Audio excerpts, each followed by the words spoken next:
is the other side of Kirk Franklin prank. This is the reckoning. 2024. All my life, been grinding all my life. Sacrifice, hustle paid the price. Want a slice, got to roll the dice. That's why all my life, I've been grinding all my life. Look, all my life, been grinding all my life. Sacrifice, hustle paid the price. Want a slice, got to roll the dice. That's why all my life, I've been grinding all my life. Hello, welcome to another episode of Club Shay Shay. I am your host, Shannon Sharpe. I'm also the proprietor of Club Shay Shay, the guy that's stopping by for conversation and a drink today. Ladies and gentlemen, you're gonna love him. Some call him one of the greatest comedians, dead or alive. One of America's greatest entertainers, one of the funniest men on the planet, world-renowned, multi-talented, a comedy legend. He's the top touring comedian selling out arenas. He's a hilarious storyteller, Emmy award-winning actor, voice actor, rapper, writer, producer, director, icon, genius, a national treasure, philanthropist, humanitarian, social activist, a father, one of the great funny men of our generation and any generation, Mr. Katt Williams. Thank you, sir. How was that intro? Magnificent. You are magnificent at intros, and you did not skimp on mine. I appreciate it. Appreciate that. You know, anytime you come to Club Shay Shay, we have to toast. Yes. Bro, you've been doing it. I mean, you're one of the top touring comedians of all time. You already got started before we started taping. I did. Appreciate that. Tell the people at home. I thought they was lying, and yeah. This particular alcohol is stronger than you think it would be, probably by about 2. And unbelievably smoother and milder by the same maybe 30% than you could possibly expect. And unlike cognacs the world over, this one doesn't taste like wood at the end, and it doesn't taste like it's got artificial colors, and it doesn't taste like it's got artificial flavors. It's a fine product. He's a connoisseur. You can tell he's a cognac connoisseur. He understands the method that goes into making cognac. Right. Well, as a comedian, you get free drinks at the club. So all comedians either turn out to be connoisseurs like myself, right, or straight up and down alcoholics like 60% of Hollywood. Well, thanks for stopping by the club. I understand that you're very, very busy, and for you to take time out of your busy schedule and stop in today, we really, really appreciate it here at Club Shay Shay. So thanks for stopping by, Katt. And I needed you to know why I came by. Yeah, I need you to tell us why. People know I don't go everywhere. I'm not interested in talking to people unless it's like a Larry King or somebody of an amazing ilk that I would actually want to go talk to in real life. Okay. I don't do it so I can sell product, and I got things to sell, so let me come talk. You have a great product here, and as a fan base, we love the attention that you spend on the guest. We love how much work you've done, how well you know them, how prepared you are. The same things that we liked about you in football. You brought that on over to here, and that's why it resonates. And the reason I had to come is because you've made a safe place for the truth to be told. You know what I mean? Thank you. I appreciate that. And I have watched all of these lowbrow comedians come here and disrespect you in your face and tell you straight up lies. I'm talking about things that have never been heard in all of Black Hollywood. They feel comfortable sitting here and lying to you about it. You gonna set the record straight? Are you kidding me? You let Ricky Smiley sit here and you said out that mouth, you stole Friday After Next, the one I was in. I wish all of America fumbled a bit when that happened. And then he said some stuff that we haven't heard in 100 years in Hollywood. You ain't say nothing. This man told you he had Katt Williams' role. He was gonna be Money Mike.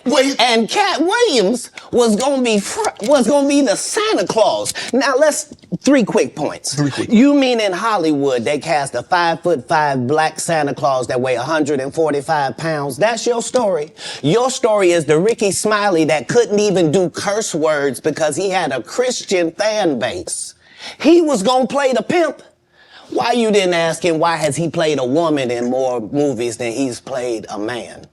I didn't know He shouldn't be able, you wouldn't let a athlete that been on steroids talk about one of the greats. Ricky Smiley can't act because Ricky Smiley can't act. He told you the story about when the movie came out. Where did he say he watched it? At home. He wasn't even at the premiere. You telling this man, you stole that. Oh, so he could get his name in the same sentence. As the 5'5" black Santa Claus that weigh 145 pounds. That's your story. Your story is the Ricky Smiley that couldn't even do curse words because he had a Christian fan base. He was gonna play the pimp. Why you didn't ask him why has he played a woman in more movies than he's played a man? Well, I didn't know he shouldn't be able, you wouldn't let a athlete that been on steroids talk about one of the greats. Ricky Smiley can't act because Ricky Smiley can't act. He told you the story about when the movie came out. Where did he say he watched it? At home. He wasn't even at the premiere. You telling this man, you stole that. Oh, so he could get his name in the same sentence with a great one. It is sad. He was just that bitter when we were shooting it. He told everybody, it should have been my role. Everybody on the scene. Why do you think no cast member has ever said anything? He couldn't have played that role like you. I thought he was... Sir, no one... Why no... He was with KD? He beat up Terry Crews? Why nobody know this story? You talking about in Hollywood, they switched off roles. You take this and he... What? So Ricky Smiley knows this. And I don't know why he would lose a child and come on the air and start lying. That's why people believe in rituals right there. It's because, well, why would he lie? I don't know why liars lie. But I can tell you this. We auditioned in Los Angeles. Yes. I was audition number 201. 200 black comedians auditioned for the role of Money Mike with me. You're saying all 201 of us was auditioning and you had already had the role and had already shot the role in 4 days? The truth of the matter is, the Money Mike in the original script got raped in the bathroom, and that's what Ricky Smiley was okay with. Katt Williams had to take the risk in front of the studios and the cast and our powers that be in his very first movie and say respectfully, humbly, guys, if we're talking about anything else, I have no credibility and I have no pull. But we're talking about comedy, right, where I have all the credibility and all the pull. The problem with Friday After Next is we're trying to make a classic comedy. And this comedy involves a rape. And rape is never funny, no matter who it happens to or what the circumstances are. If you would allow me to allow us to do this movie without a black man getting raped in it, I promise you that it will be twice as funny as it would be with him getting raped. So considering that's the real story, why would you bring up that story? 35 members of the cast and crew have never brought up that Ricky Smiley was gonna play Money Mike. No one ever saw me put on a Santa Claus suit. We got a wardrobe department. They made a Santa Claus suit for me. Why that wasn't in the bloopers? Why? And here's the other thing. Everything that Money Mike said, Katt Williams wrote. So what Ricky Smiley say on his? You can't say my lines, I wrote them. That's how I already know that I'm gonna be funnier than you. What he told everybody was, Katt Williams, don't nobody know who he is. I'm on the radio. I'm with Steven Said. Everybody know me. That's what he told everybody that would listen to on the set. That's the truth of the matter. He was so egregious, not now, then. He was so egregious that, and Hollywood has never heard this in 100 years. He was so egregious, I put in my contract that I won't work with Ricky Smiley again unless he's in a dress. Now, what was Ricky Smiley's next movie? Was it First Sunday? Did he wear a dress in it? You bet he did. It's in my contract. Why would you put that in your contract, Katt? That's where he's a believable actor. Him and Tyler Perry can't play a man to save their life. They play good women, and I believe that the best actor should be in the best role. So that's why, because when we released that clip and he said that, you responded because he said he was supposed to play Money Mike and you were supposed to play Santa Claus. An outright lie. So that he knows is a lie. So why would he say it? Because he's a liar. Nobody knows why liars lie. And that's why I had to come on the program. Cedric did the same thing. Cedric told you when you asked him, did you steal Katt Williams' joke? Yeah. He said, it don't line up. How it don't line up that I did it on TV in 2018? You came to see me at the Comedy Store do it in 2019 and then did it on the Kings of Comedy. Like, what doesn't line up? This is a televised joke that Mark Curry helped me punch up and get to the level that it was.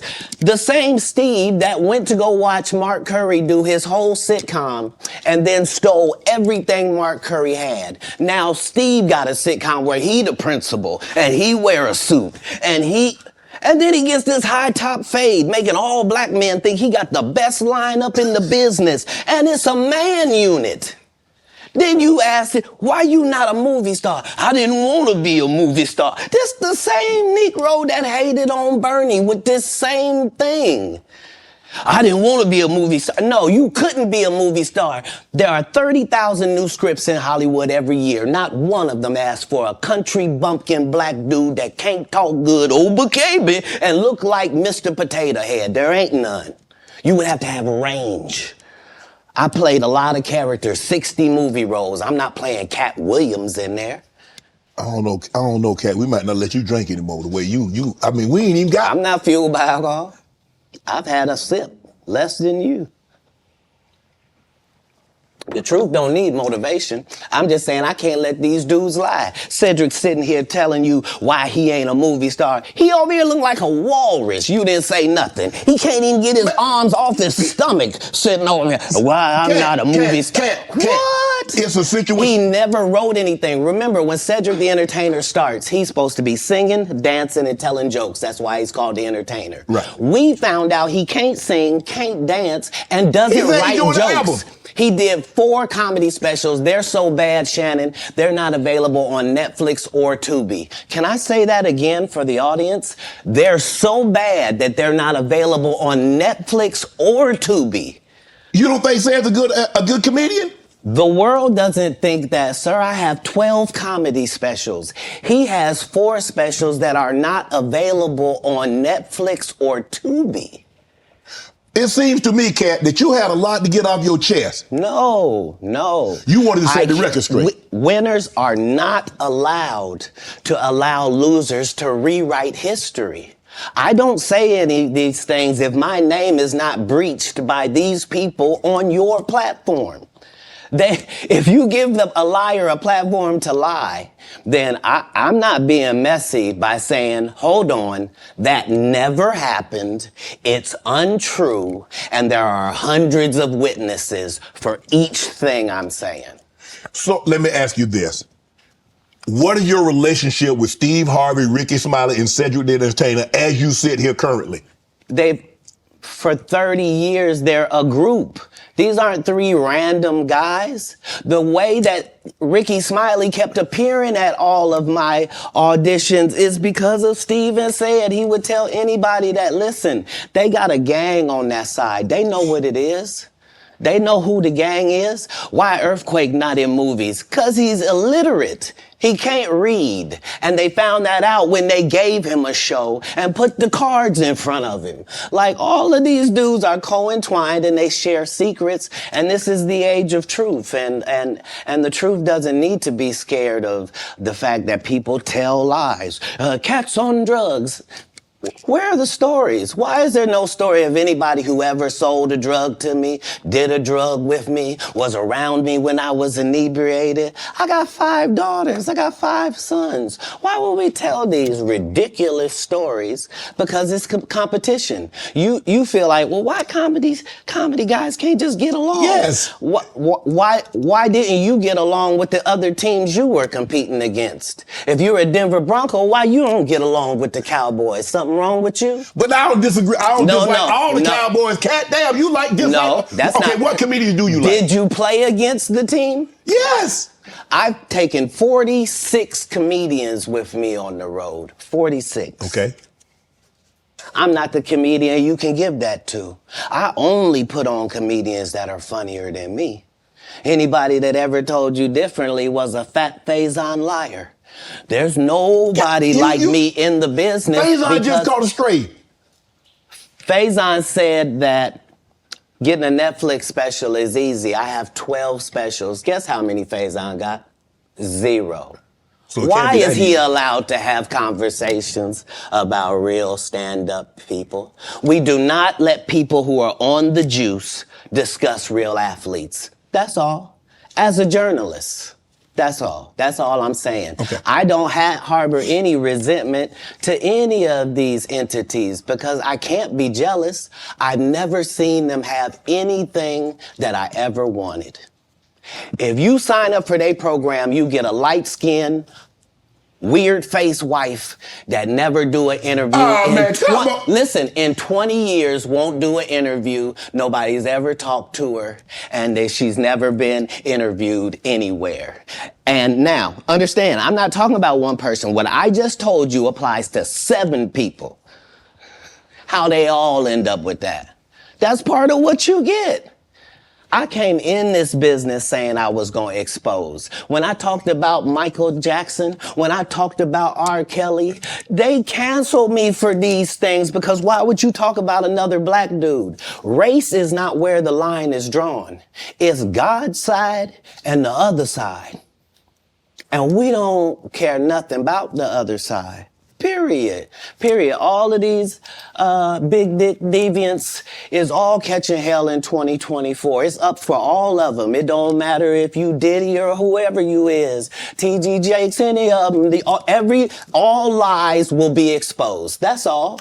And anyone who takes that the wrong way, know why they take it the wrong way. The truth is the light. I need to have another one of these. Amen, amen. Shit. I kind of get this one there. Right.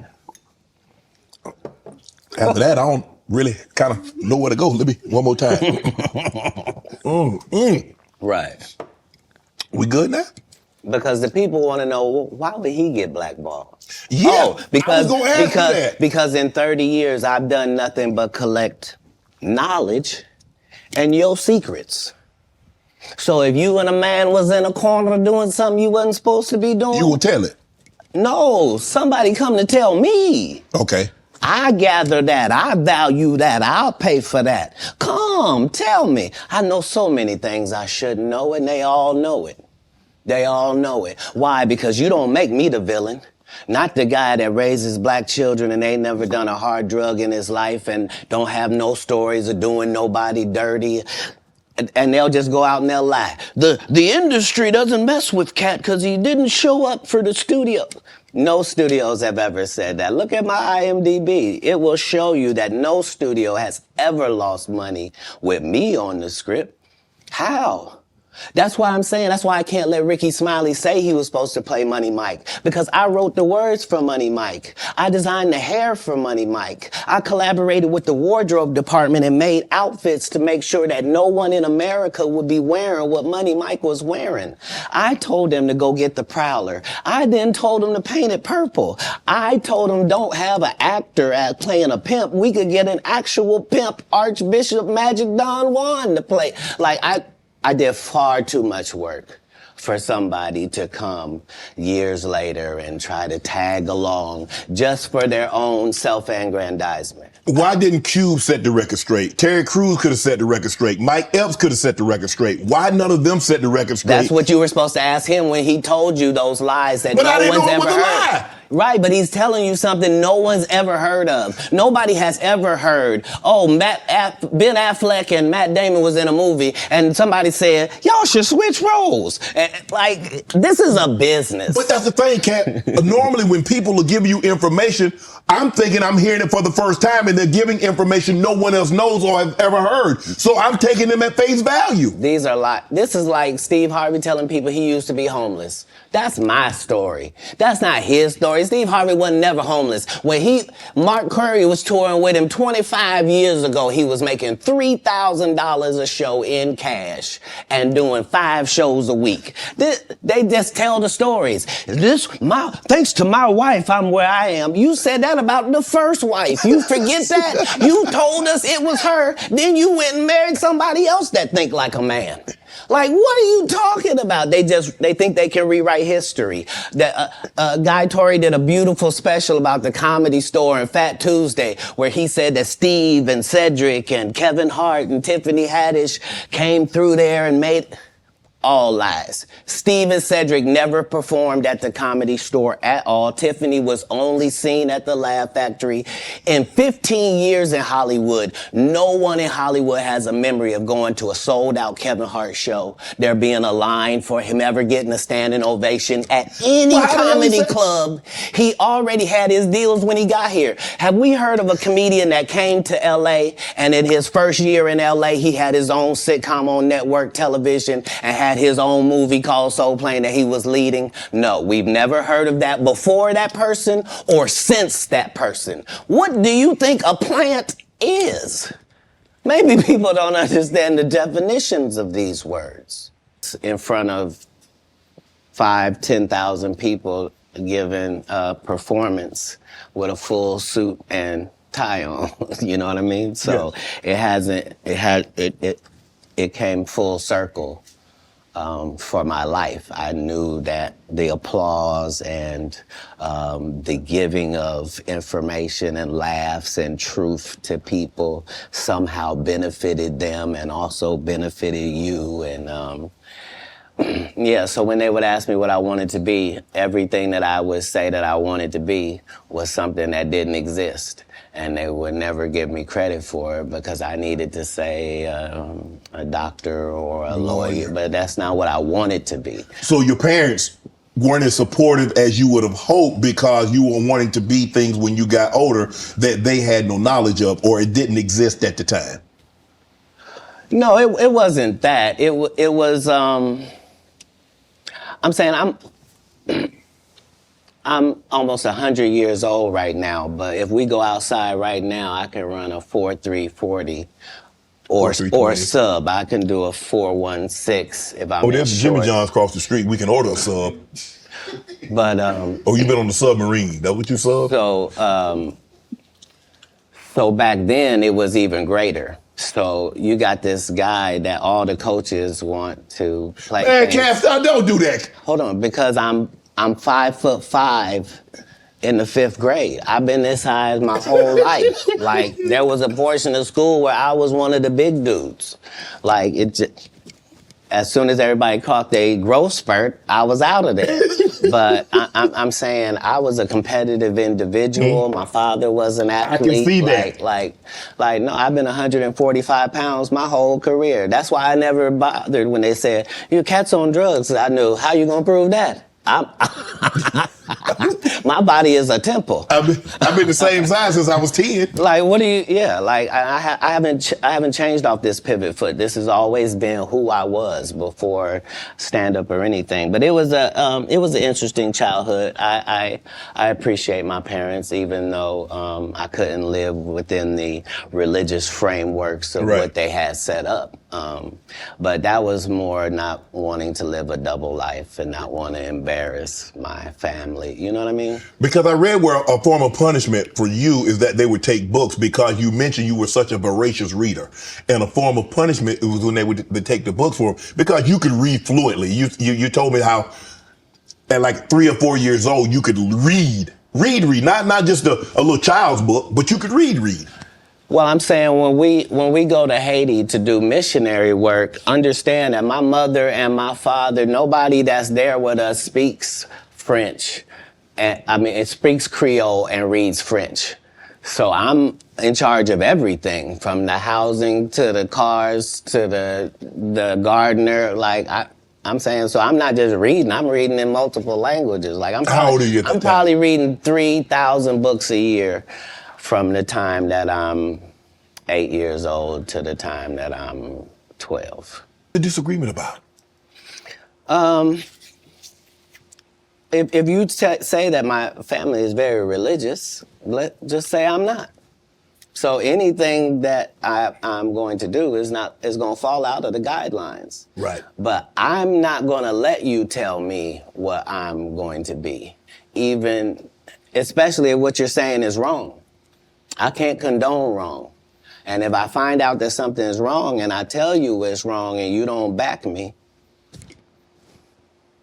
that's what it is. Even as a young child, you were willing to tell your parents that some of the things that you're saying doesn't coincide with what I've been reading in the Bible. No, very simply. Don't try to disfellowship me for sexual acts and I'm a virgin. Sorry, God don't make mistakes. You don't get 2 times to fuck me over. What do you mean you went to God and he told you I was guilty? You just lied on God. So long. That's it. There's no conversation. Deuces. That's what it was. That's when you made the decision. After Yes. that conversation right there, you say, "Nah, I can't live under this roof." It wasn't a conversation. It was an altercation. In the altercation, I love my father. My father loved me. But we are 2 men at it. It'll never be the same again. You can't sleep comfortably around me. And I can't sleep comfortably around you. How similar are you to your father? I don't know. He's a great man. I'm saying, Because it seems like y'all butted heads. Right, but I'm saying that generally happens with a father-son dynamic. It was just that religious relationships are always difficult in families. They always are. Before it got to the point, because the dynamic, he's father, you're son.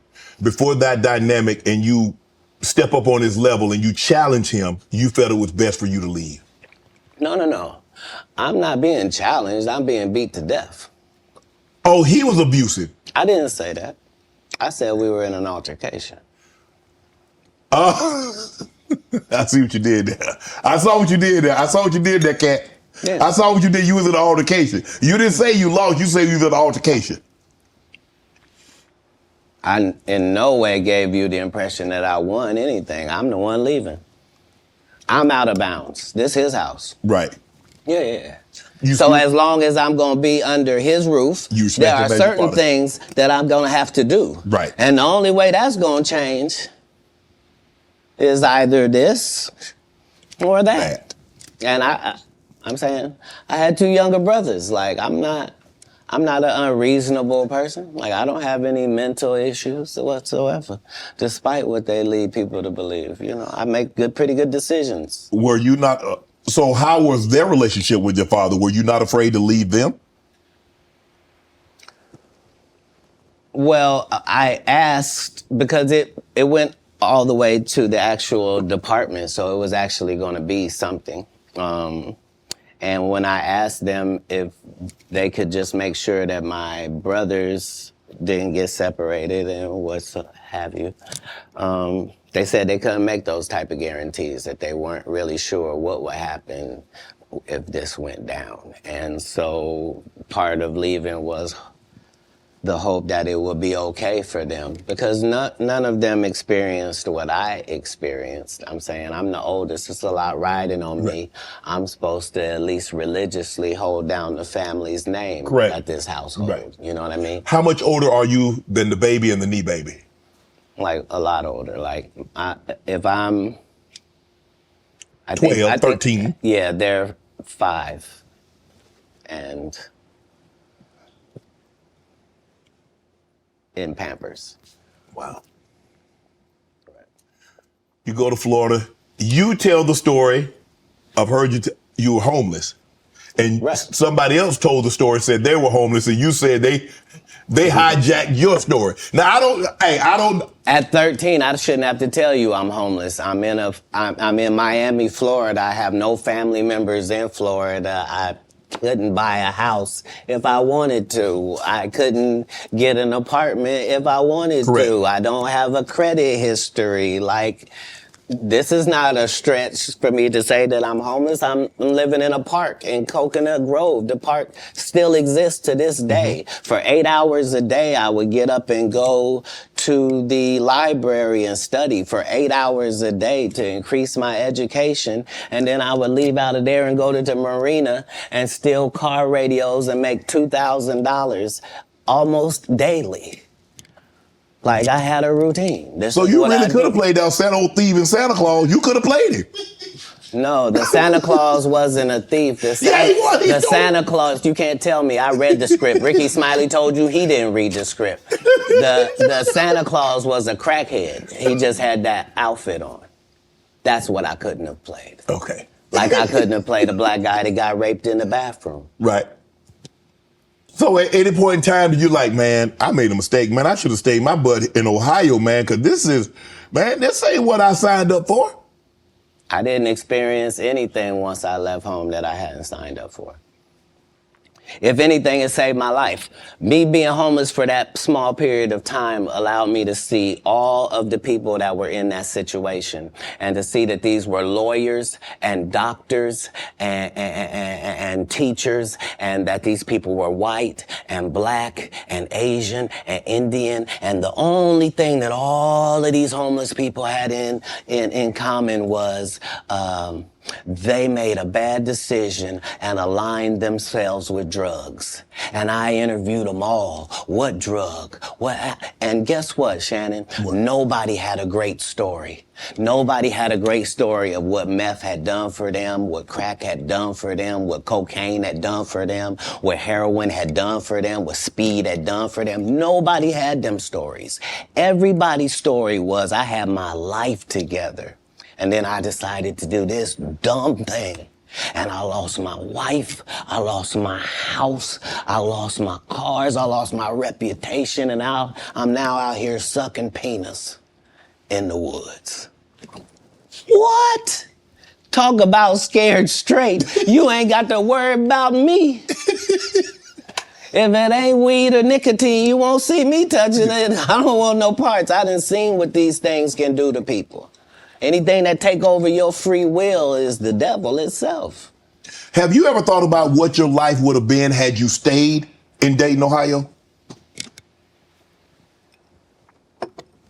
No. That's like asking somebody that's in the NBA for 14 years, like, what would have happened if you didn't come to the NBA? Oh, I shudder to think. I thought it was what I was made for. I thought it was what I was built for. Anybody that knows me will tell you that when they first met Katt Williams, when I was Katt in the Hat, and they tell these stories about how he changed his name. Look, the truth of the matter is Disney sued me. Yeah, I was Katt in the Hat. They sent me a cease and desist letter, and I'm not even making $25,000 a year. And the mega company Disney has sent me a cease and desist telling me I can't use any variations of that name. Fine, I'm Katt Williams. That's all that happened. I have been this same product the entire time. They will tell you when they first saw me doing stand-up, I was just like this. This is what I bring. This is my style. When did you know were you always funny? Did you always want to be a comedian? No. Did you stumble on a comedianship? No, I loved what they did. And so I studied them, all of them. I studied all of the white comedians because I wanted to know, why is Monty Python funny? Why is Don not so talented? I wanted to know, what is George Carlin's thing? Like, so I studied all of the comedy masters regardless of the field because I loved to laugh. Mm-hmm. I didn't know that these people were making a great living at doing this. I thought this is just what they did.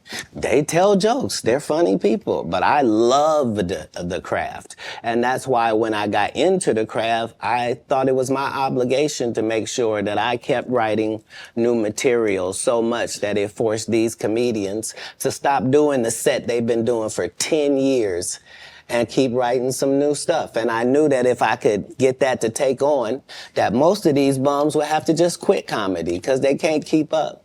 They're not going to keep writing an hour worth of material. Right. I've written an hour worth of material 19 times. They're not going to do it. Why? Because they're not creative writers. They want to get somebody else and have them write it and put it together. So if I'm listening to you correct me if I'm wrong. I think the best thing that ever happened was the internet. Because now they have to. Because normally, like you said, you could do a set and you do that set in Kansas City. People ain't heard it in San Francisco. People ain't heard it in Miami. They ain't heard it in Detroit, Chicago, Atlanta, so forth and so on. Now you do a set, it's on the internet. Somebody heard it. So you can't do a set and make it last 3 months, 4 months. Well, it doesn't allow the regular comic the ability to grow is the real problem. Like, the part of comedy is me taking these jokes in January, and by March, I've begun to craft this joke. Okay. It's not as simple as it was. When I wrote it, it was just da-da-da-da-da.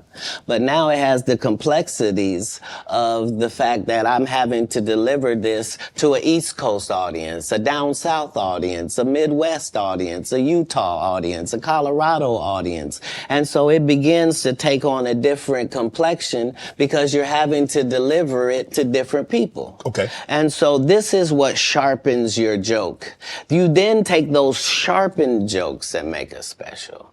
Not you just randomly take some. Mm-hmm. So it's a process. You don't allow them to process if the first time the guy did the joke, now that's his joke and the joke is everywhere. That just sets it up for people to steal. So how many times must you tell a joke before you master it? How many times have you had to sleep with a woman before you're done with her? That's not fair. If it's great, never. if it ceases to have usefulness, so it has been spoken. Right. I read that you was raised in Florida. You had some help, some ladies of the night. No. That's not true. No, that whole story doesn't take place in Florida. That story takes place in Oklahoma City. Okay. So after I'm in Florida, I then join, I try to join the Marine Corps and they won't accept me because I'm too young and I've lied and told them I'm 16 and my family's moving down and I don't have my ID, but it's coming. And so they let me go to the boot camp, That's not gonna work now. Okay, so I've learned that lesson. Right. So then I get this job selling stuff door to door. Across the country. And so I've been to all 50 states. Again, I'm 14 years old. So I did that. While I'm doing that, one of the places I'm in Oklahoma. Mm-hmm. And I've decided I'm going to stay here because of meeting these ladies that you're talking about and that situation. I don't know at the time why that's important in my life or why it's something I should be doing or any of that. But now later on, it certainly helps me in formulating Money Mike for Friday After Next. Right. And a pimp named Slickback for the Boondocks. Oklahoma, so San Francisco, Oklahoma, Sacramento. From Florida, you moved to the West Coast. So you traveling. When did you set up shop on the West Coast? How old were you then? So I guess I'm 18 or younger, and once I have a child, I realize that I can't. It's a lot of things that I could use to make money that now is a no-go. So anything with street aspirations that I might have thought about pursuing or been good at, I now am a single parent and I gotta redo this thing. So I need comedy to really work out for me. Right. And me and God go into extreme conversation where I'm explaining to him that I'm a crash out dummy if he don't send me a lifeline. Like I need something I can hold on to. Before I had left Florida, I did stand up one time because we was trying to get in the club. I didn't have ID. So I said I was a comedian. They ended up having me do 5 minutes. But I kept that in my head that I had done that. When we get to Oklahoma, they're having a competition for stand-up, and if you win, you get to go out on the road with Jeff Foxworthy and Dan Whitney, who is Larry the Cable Guy, and Richard Jenny, and these great comics. You get to open for them. And once I did that, I realized, okay, as a comedian, I'm like way behind schedule. I done started this too late. All the funny guys are already funny and known names. Like, how am I going to progress? So I realized that I do better with a white audience than I do with a black audience. And I'm not sure why that's occurring, but the white audience likes me more. That's interesting. So when I moved to Sacramento, it's because Sacramento has a white and a black audience almost 50-50. That's almost the makeup of Sacramento. So I lived in Sacramento for 2 years until I get to the point where I am equally as funny if the room is black as I am if the room is white. That's not enough. Now I need to be one of the good ones when it comes to black comics. So now I have to move to Oakland, and that's what lands me in Oakland for 3 years.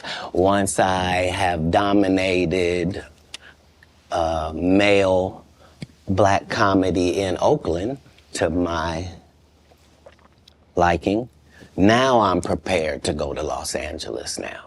Now I know you can't throw me any curveballs. If it's a white audience, if it's a black audience, no matter what they are, I'm prepared to deal with all of the audiences. Do you write jokes according to the audience that you're going to be in front of, or is your joke universal? Well, in the beginning, part of my framework is that I'm tailoring every show to this audience.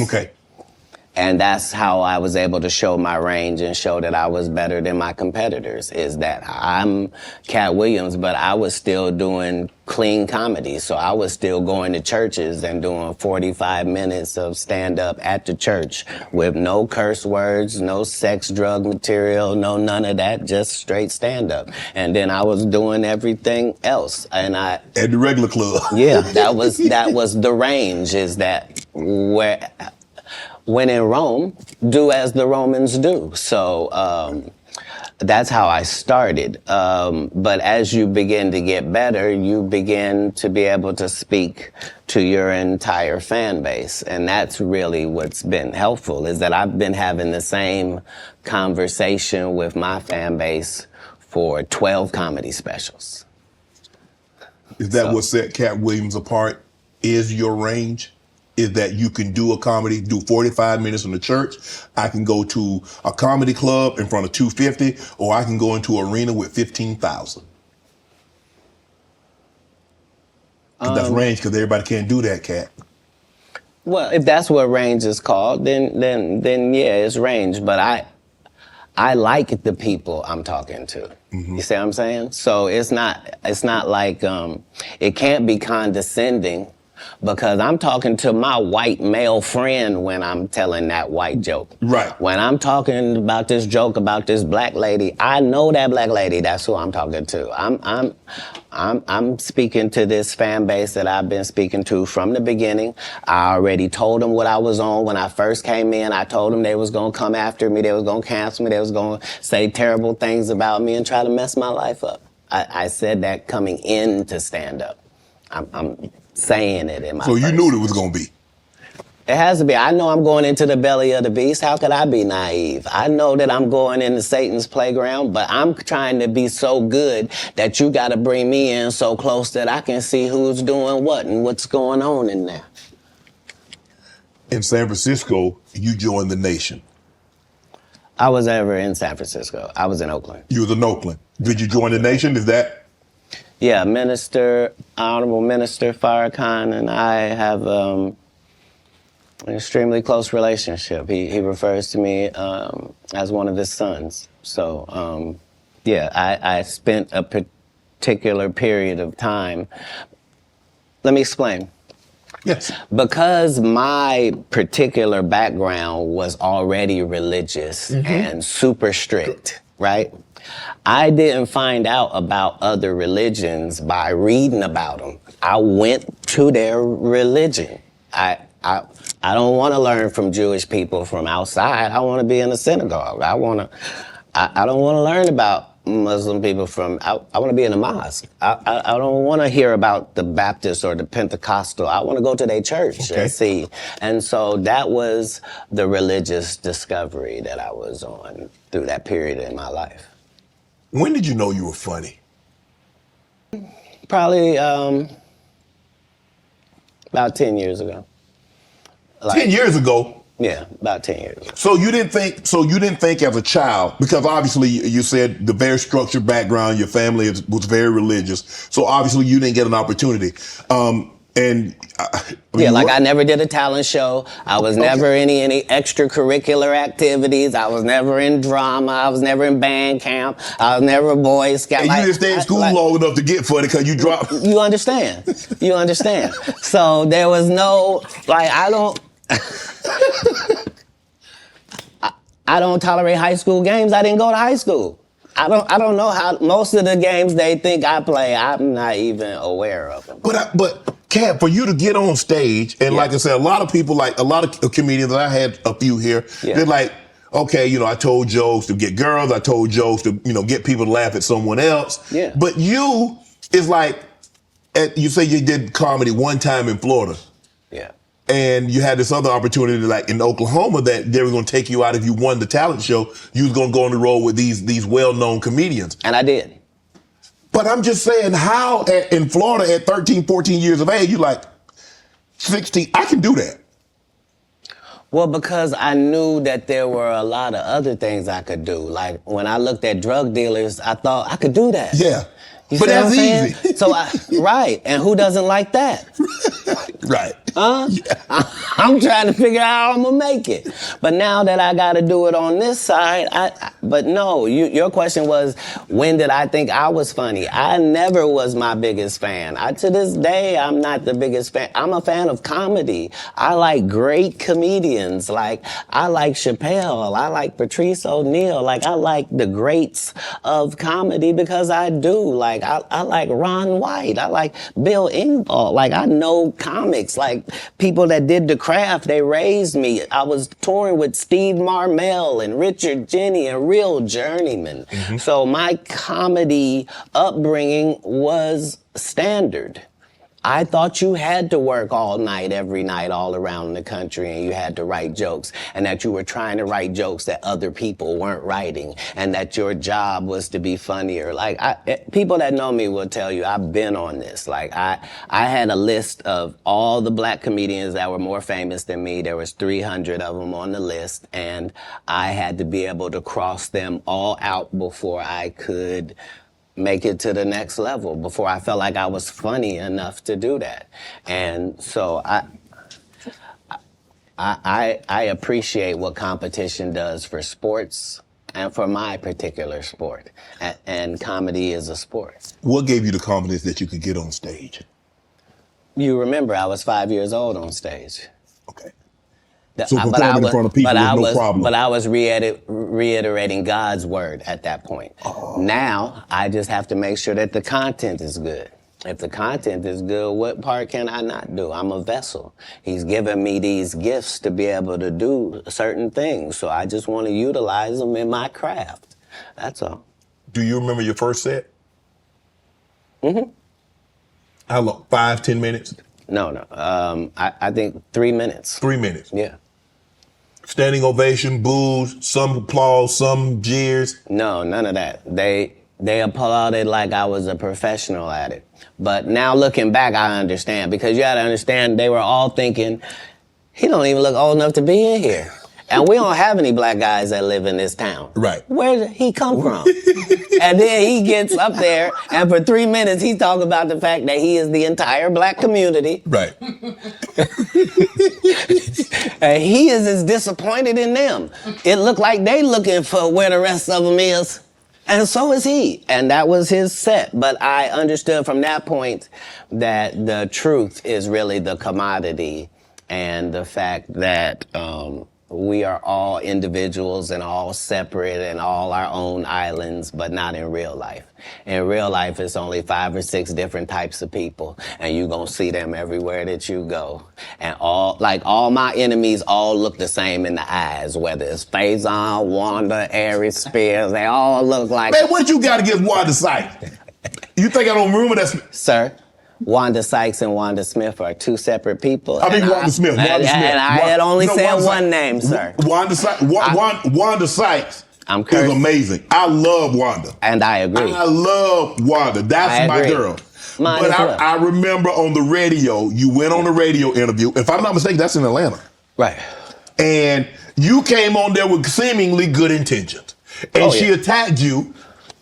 It wasn't just that part. It was the fact that before I go in there, she has a conversation about, okay, now, I just want to talk to you because you just won an Emmy for the city of Atlanta, and this is in Atlanta, and they just want to hear about the Emmy and hear from you and to thank you for what you did putting the city on. Right. Okay. And we won't talk about your kids. We won't talk about jail, no cases. We ain't going to talk about none of that. Right. And immediately gets in there and goes the opposite way. You can't flip up on me because you're an inferior comedian. I'm going to destroy you, and I'm never going to call you out of your name.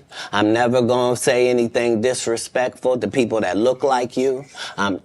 It's a very thin line I got a call, but this lady is trying to embarrass me in front of a largely homosexual fan base. That's why she got canceled.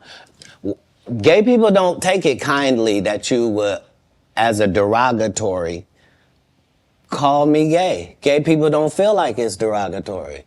So why are you trying to shame me with something in a community I don't even belong in? There's no gay people saying I belong over there or been over there. You did, but I have no hatred of over there, and how dare you? You did a number on it, though. Hey. You did a number on it. That's legendary. No, you either believe in karma or you don't.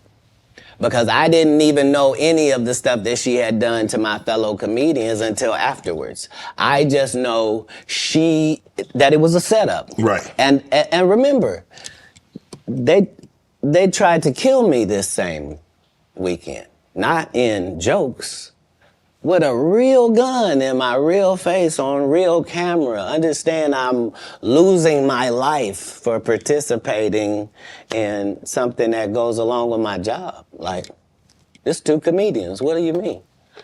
And the world was okay with it because it was me. Had that happened to anyone else, the world went crazy when Will smacked Chris. This is a person pulling a whole gun on a comedian in the confines of their job. It's really a weird situation when they hate you that bad. Yeah. Yeah. You felt she hated you at that moment because you mentioned that she said it was going to be very professional. Oh, you won an Emmy, congratulations, you put the city on, you own for the city, yada, yada, yada. And now, did she mention anything about the Emmy on camera?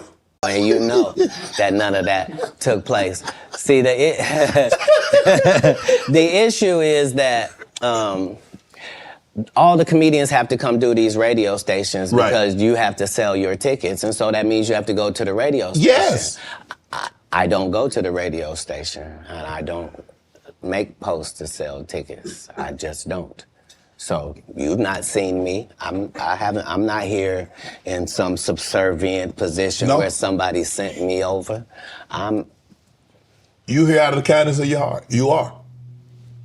No, I'm saying in the interview situation. Yes. Yeah, right. For sure. Yeah, and this person knew I wasn't there for that it's... But how hard, because you have to understand, she is a female. And so you have to be careful. You have to handle her with kid gloves. Sir, you want to go ahead and take that out? You don't want to be against equality, do you? No. What you just said was very unequal, sir. But I think maybe you've had enough of this. Because I think I just heard you say that women are not equal and should be treated unequally. They want to be treated. You mean equal. as a comedian? No. Listen, you understand and I understand. Yeah. In certain situations, they want to be treated equal. Not all situations.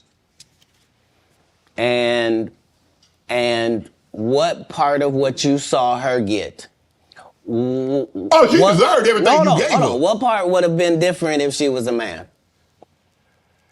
It would have just been more vicious. Yeah, that's my point. I took all the vicious and venom away because I didn't have any. Plus, I understood. I'm not trying to offend black women with short hair. I'm not trying to offend heavyset women.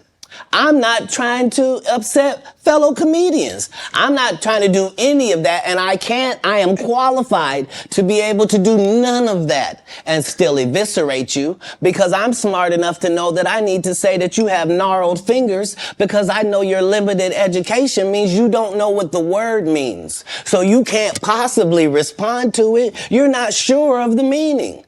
And I'm going to continue hitting you because this is what comedians do. Right. You've been masquerading that you're a comedian too. And that's the fallacy. So nobody in boxing fights out of their weight class.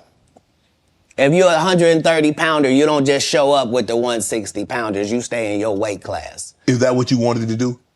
No. That she was out of her league when it came to... Because I didn't want to do any of it. I know you didn't want to, but once she took it there, did you feel that you had to go there? Oh, you go where? You could have said, Wanda, I didn't come here for that. I just want to do the interview. I just want to talk about what happened. Oh, you misunderstand my job. My job is to be funny. My job is to be funny first. My first job is to be funny. My second job is to be respectful. My third job is to be immaculate and Gaza strip it. That's non-political. I'm saying, if you do it, you let a terrorist accidentally touch over here. And I won't stop burning you down until there ain't nothing left. It'll literally be rubble on top of rubble and I'll still be bombing. Why? Because that's why you should mind your business. This is what F around and find out is about. Right. Have you ever been booed, Katt?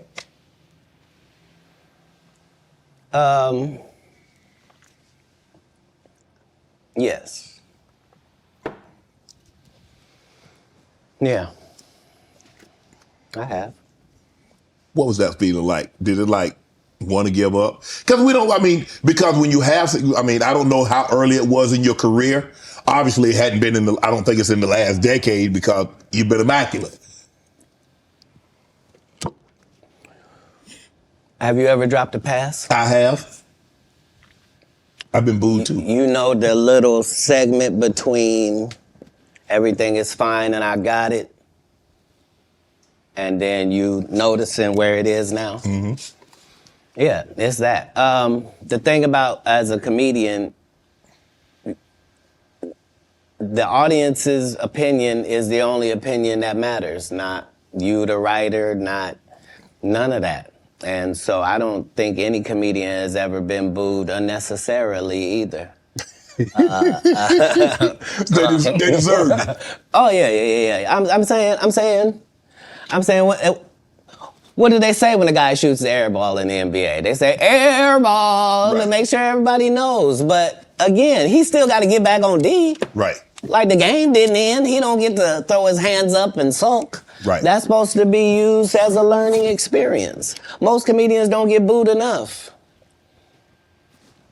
I mean, this is how you end up with a Michael Blackson who's a real African doing a fake African accent. Okay, this guy is mad at me. All I did was give him the best advice of his life. Remember, he was wearing dirty dashikis. And I told him he needed to dress to be in the position that he's trying to say that he's in. And if you're the African king of comedy, sir, there's actually comedians in Africa doing comedy. If you're going to say that, you got to go to Africa and get a school, dude. Everybody you got to put in some work. And these guys, they take my advice.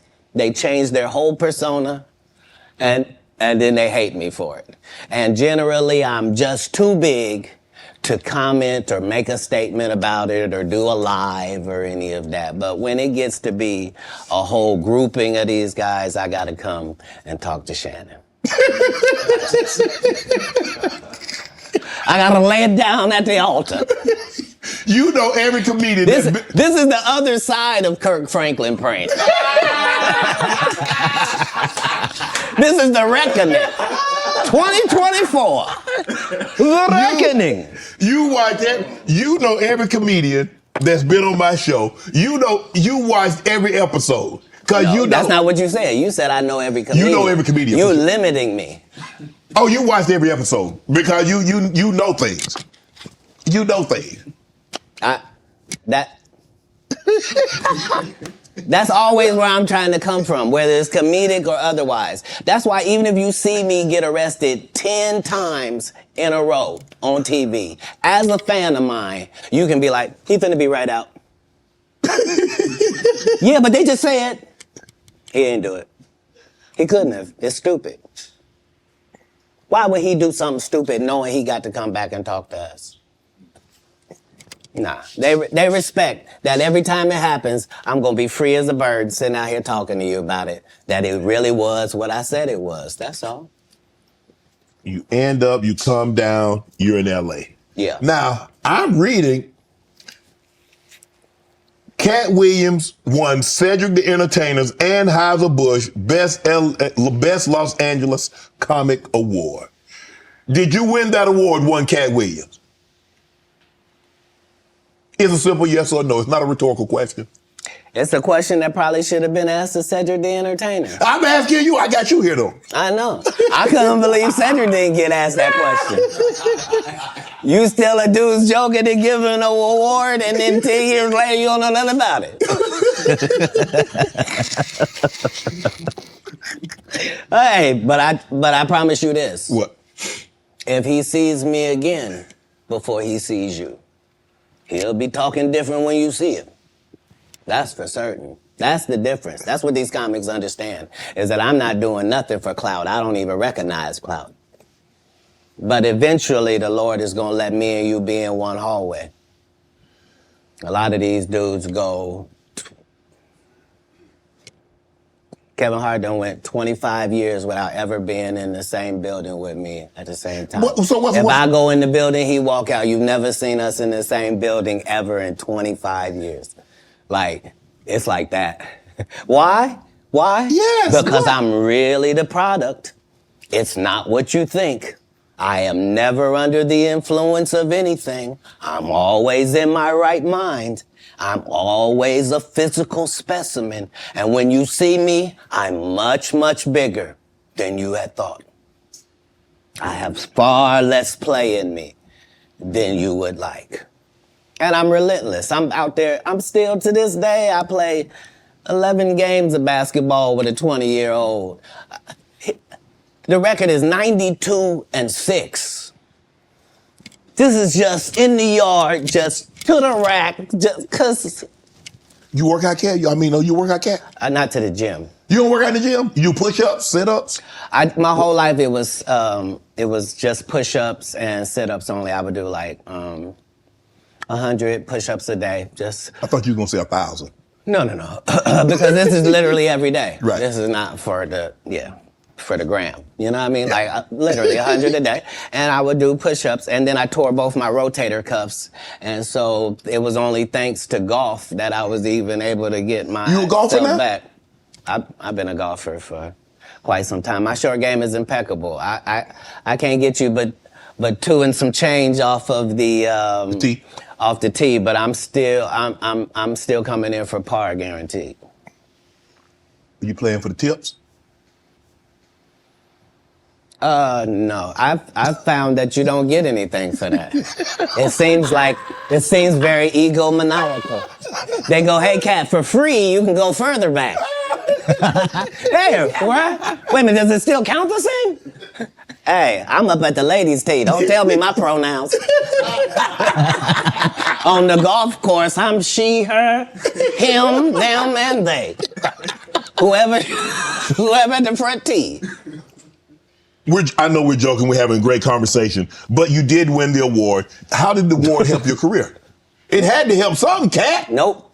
God, come on, Katt. I didn't remember it happened to you, just said it. How can Cedric give you an award that was worth something? Everything Cedric and Ricky Smiley ever been in got canceled for not being funny. Ricky sat here and told you that they cut him out of every movie he did They always had a reason. Like,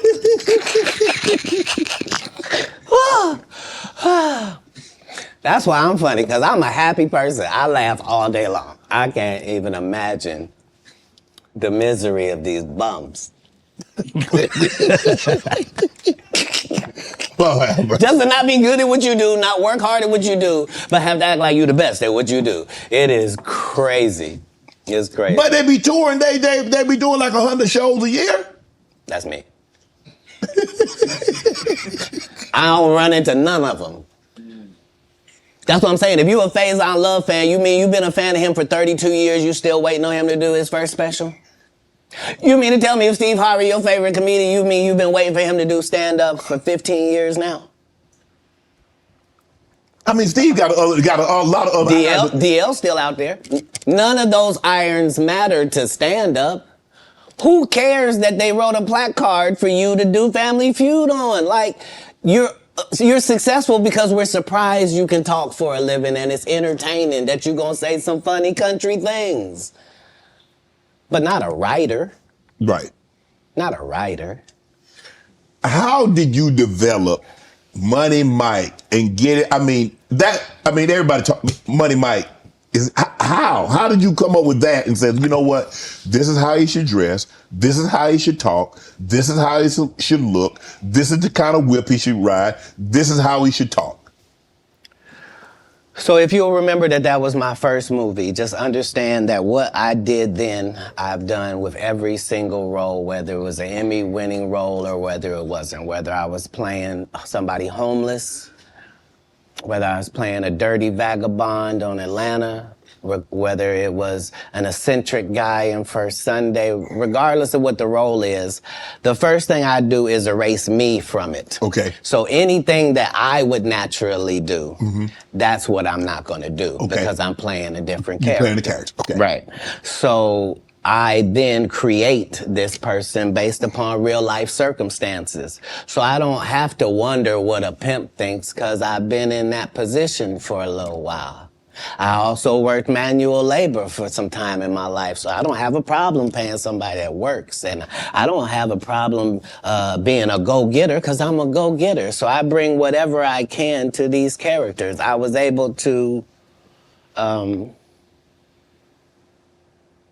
The first week that I got the script, there was a pimp guy that used to be a pimp, but he wasn't anymore. He was a rapper now, and his name was Mac Minister. And he had been a pimp and was going to be a rapper. And I had never done a movie before. I was a stand-up, and I'm getting ready to do the movie. And so I was able to craft what a real pimp was like, what was too much. I didn't want to be stereotypical. Right. I did the research. I saw how many times people played pimps, and they were always... It was always something weird about them, right. I guess, because it's a weird job, you know what I mean? Right. And I wanted somebody that didn't seem like none of that he really thought it was a business and treated it like that. And so, you know, adding those levels to acting is what all actors do if they're not Steve or Cedric or Ricky. Like, you're trying to create a character. You can't just be Faison in every movie. Like, you're just gonna take your shirt off on every movie? Like, why does it say that in your script? Man, let Big Worm live. Let him breathe, Katt. Let Big Worm breathe. Stall him out now. You having an unnatural allegiance to losers is not like you. No, I ain't got no allegiance to the man. But you got to admit the role that he played, Big Perm in Friday now. You got to give him credit for the role now. Come on now. Let me ask you a question. Yes. If what you're saying is correct, why wasn't he in Next Friday or Friday After Next? I mean, his role, it wasn't good. Sorry. There was a lot of people that appeared in the first one that weren't in the second one, Katt. I'm just telling you why. I'm sorry. I'm sorry that there's a news flash that there are reasons for things in a business. Yes. Oh, okay. Well, why did you bench D-Lo? He had 2 points. What are you talking about? Shut up. But I like him. Nobody cares about that. That's not what we're talking about. These are business conversations that deal with businessmen. Right. Right. When you're good at something, you should progress. The guys that are not as good, they should fall down by the wayside. That's natural.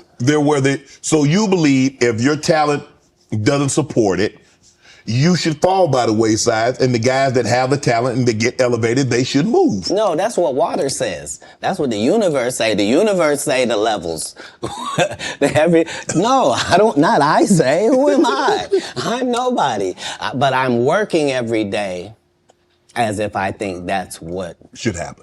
Is how it should be. And I'm choosing comedians that also write and work hard and don't steal other people's material. And I'm making sure that they all make $300,000 a season. And I'm making sure that they're not ever signed to me or my conglomerate. And that's why they're successful. No, you can work with me and still be an independent businessman, boss owner like you came in. Right. I don't need you to be subservient to me. That's those other guys that make you pay dues. You said earlier that you rewrote a lot of what Money Mike was to say and how he behaved. So they allowed you the freedom, the liberty to ad lib. How much? Would they allow you to just make an interception if didn't nobody talk about it? As a football player, if the ball comes your way, can you just grab it? Can you make an interception anytime? Are you allowed to pick up any fumble? You can do any hustling, right? Oh, okay. Same here. Same here. But here's the thing, though. Even as an offensive player, they might let me ad lib once I get a couple of years under my belt. They wouldn't let me ad lib as a rookie. That was your first movie. I told you the conversation in my first movie. Just because I am committed to laughs. The only way I made it past those 300 comedians, I didn't tell you this. What it required is I had to watch all 300 comedians 10 times a piece.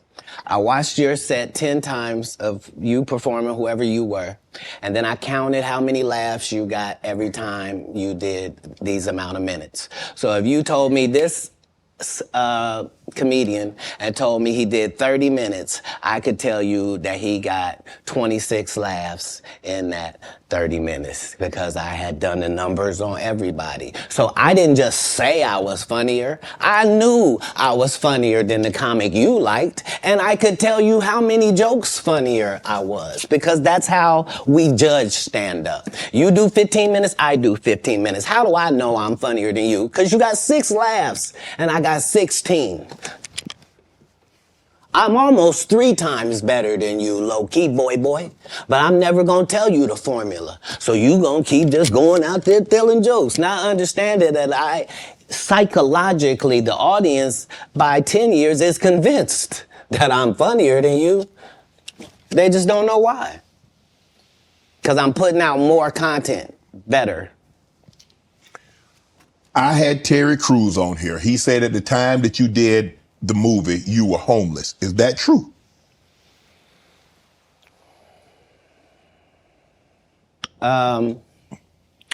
This was my situation. Me getting this first audition for Friday After Next, I got this baby son. I'm holding him up above me. He grabs my little chain. He's playing with it, and he accidentally drops it. It breaks out my front 2 teeth. I'm in a situation now where when I go to the dentist, they telling me this gonna cost thousands and thousands of dollars to fix this right. They not telling me what it's gonna look like. I go get an estimate with no money involved, find out what I need to do. They find out you got a tumor in your upper jaw, so we're gonna have to do a whole surgery for you. It's gonna be 100 bands. I don't have it. And I'm only gonna have this check from this movie. So while I'm doing this movie, we live in this trailer. This is where we live. So when they come to work at 5 in the morning, we already there. When they leave at night, we still there. We just double back because we understood that this is our one opportunity.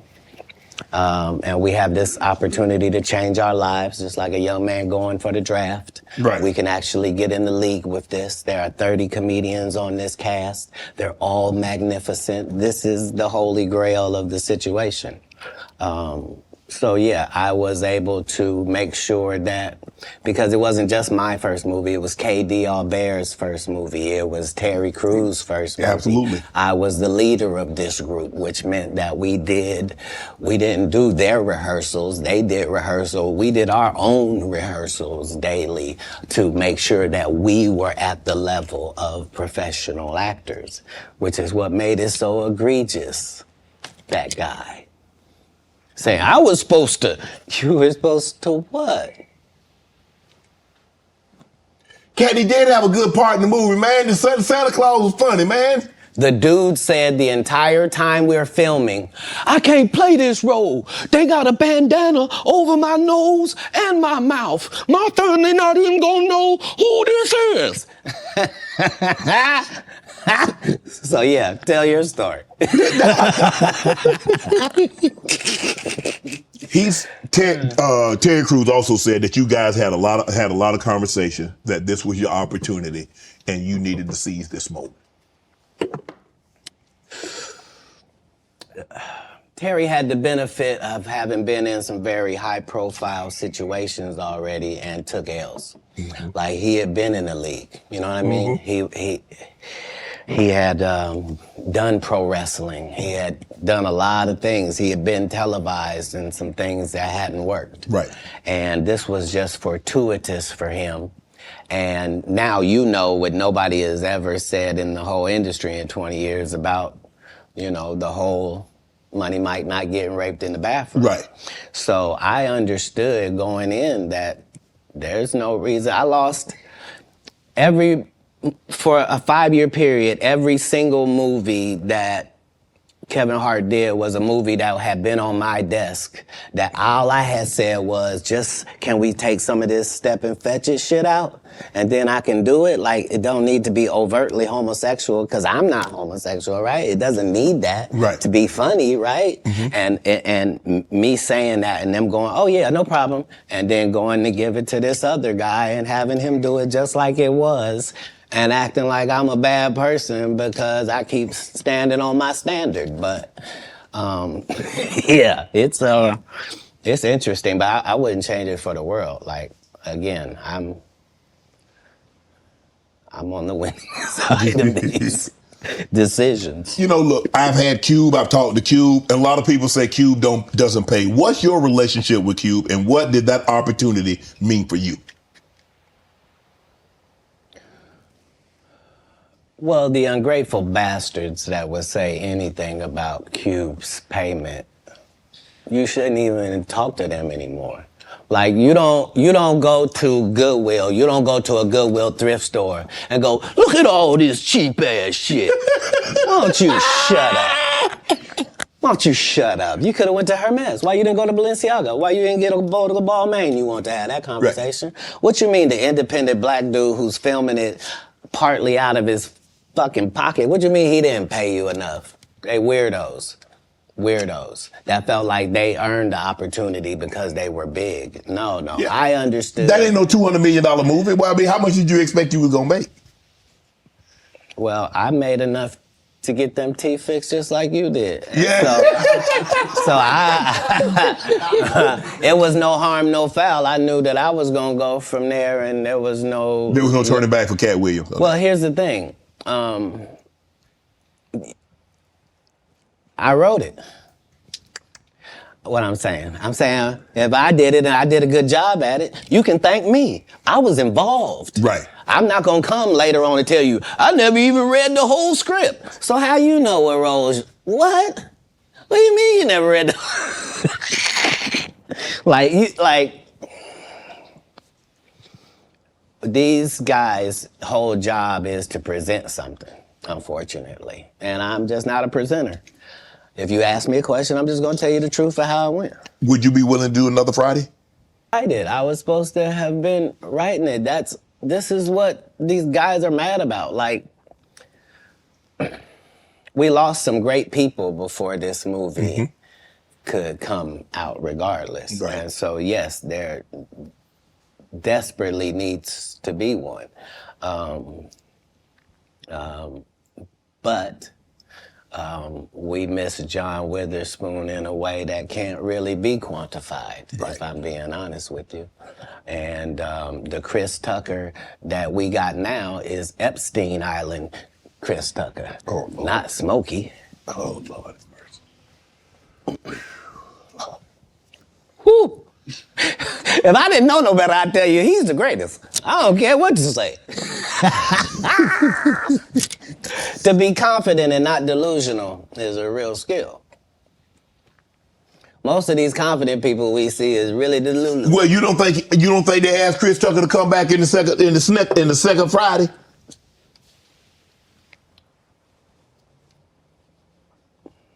Smokey was all in Smokey. There ain't no Friday without Smokey.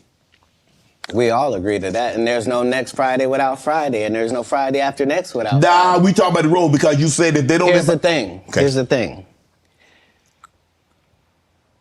Chris was allowed to make the decision. At the time that this is happening, Katt Williams is known for smoking weed.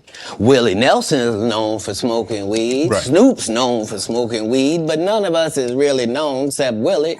And I'm saying, Chris Tucker didn't want to be the poster child for smoking weed. He don't smoke weed like that. Right. He in the church. He Michael Jackson's best friend. Christmas. Michael Jackson called him Christmas. You ever met a man that gave you a little nickname like that? No. Me neither.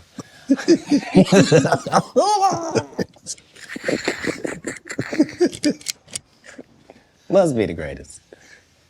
Man, I ain't gonna be able to get nobody back. I ain't gonna be able to get no more comedians. They all coming. No, they ain't. Are you kidding? Nah. Hey, I A promise good thing you. I done got all the rest of them. I done got the ones. I promise you, everybody trying to double back. You're gonna be having to beat them off with a stick.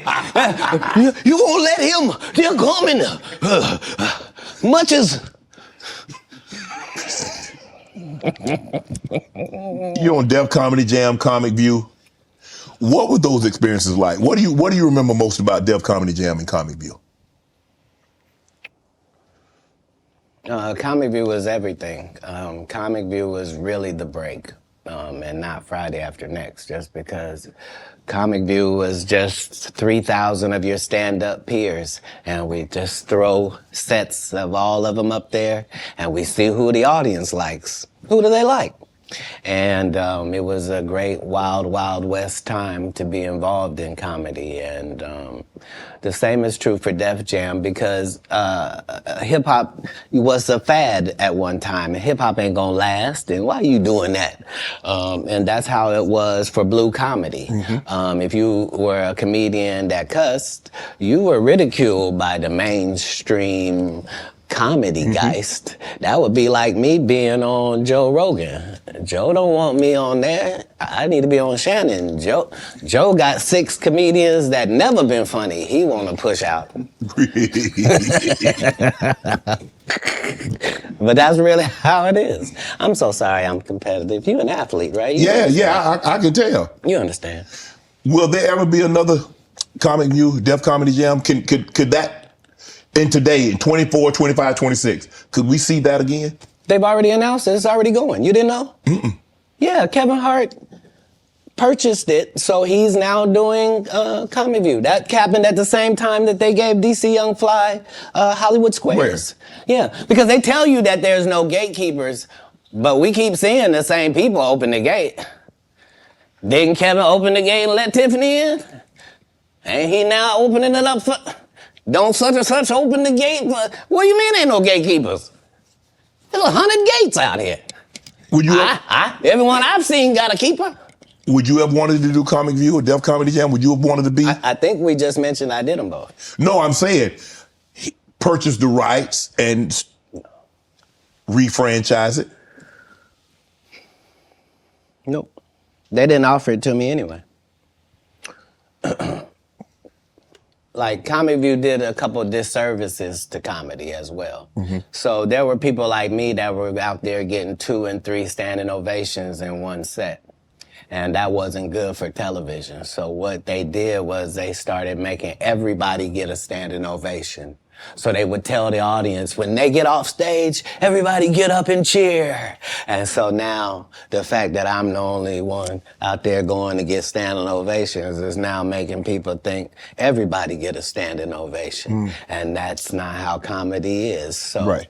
I understood why that couldn't go anymore. Because remember, Ricky Smiley sat right here and told you a story about how he performed with Mike Epps and Katt Williams when he did Comic View, and to let him tell it, he was funnier than both. My name Lil Dow. You're talking about the special needs. That's good. That's a different time. That's some clever material. That was a different time, Katt. No, it wasn't. It Yeah. was the time I was there. But I'm saying. That time, this time, same times. No, but I'm saying. Just like people that tell you the Egyptians, they not black. Egypt is in Africa, folks. As long as Egypt is in Africa, then Egyptians are African. Do you believe you could tell the same jokes today as when you started out? I mean, Eddie Murphy not telling those jokes. Richard Pryor wouldn't be able to tell those jokes in 2024 that they told in the 70s and the 80s. So they wouldn't have told them. But that's my point. They're not inferior people. No. If they were in this time, they would be going according to our time. Just like then, we were going according to that. Like, that's how it is in the world. There are words that we can use for a while. And we use them for a while until somebody says, that ain't a good word. Yeah. We should stop saying that. Correct. That don't make people feel good. And we stop saying the word. And we move on to another word. You can't say the R word. You can certainly say special needs. Yeah. You can certainly say spectrum. Be slow. There are things that you can say to get your point that don't have to hurt people. Right. But you would know that if what you did was construct the English language for a living, then you would understand that part. You financed your first stand-up. You had it cost you $22,000. You had 25 to your name. Yeah. Why did you decide to do that? You believe that much in Katt?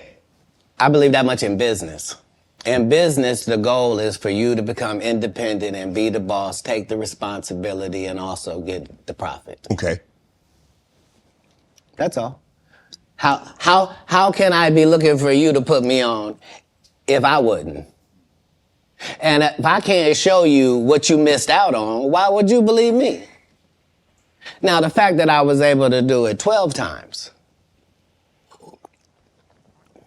that's the real thing. The part that I'm able to do it all across the country. The fact that every time I do a tour or a special, you think, well, that's sponsored by somebody.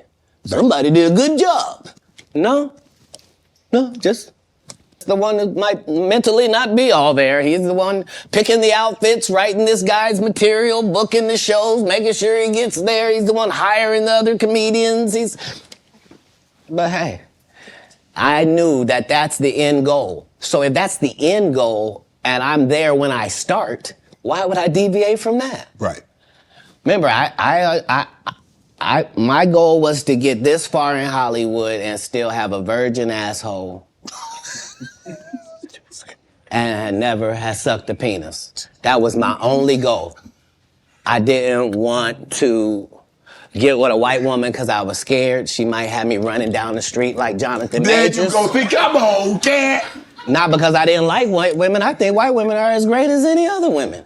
But I'm not gonna act like I'm not scared of them. I have a reason to be scared. You could be Kang the Conqueror, and they could take your rabbit ass down in 2 weekends.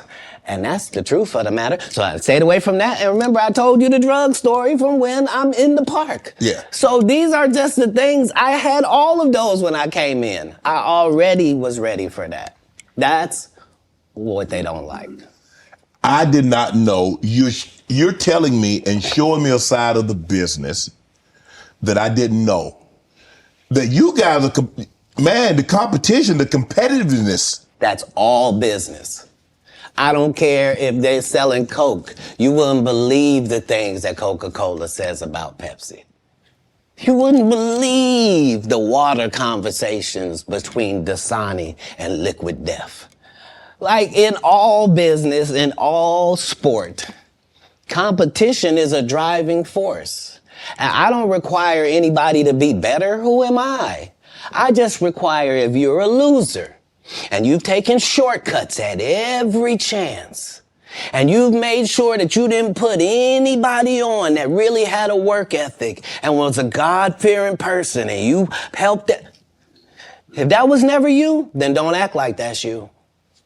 Don't get out here now that you don't do stand-up and start acting like, oh, you not sure why you don't do stand-up no more. I heard you got run off. You better be careful. The nigga that run you off gonna show up and he gonna tell everybody. Man, what you gonna be able to say? Nothing. Why you think I speak with such clarity? I'm actually involved in each one of these stories I told you about. Right. Right. The one comedian, as we've been sitting here doing this interview, that you hold in very high regard is Dave Chappelle. Dave Chappelle walked away from 50 million. You said it was more. Tell the story. That's right. I will let you tell it. No, you're No, the best. I want you to tell it. You really are the best. You proving it here today. As much as I'm proving it, you proving it. You proving it. Yeah, that wasn't the thing. It wasn't, people say that. He lost $50 million. No, that's not even close to what happened to this dude. And until you understand what happened to the dude, you don't understand what happened.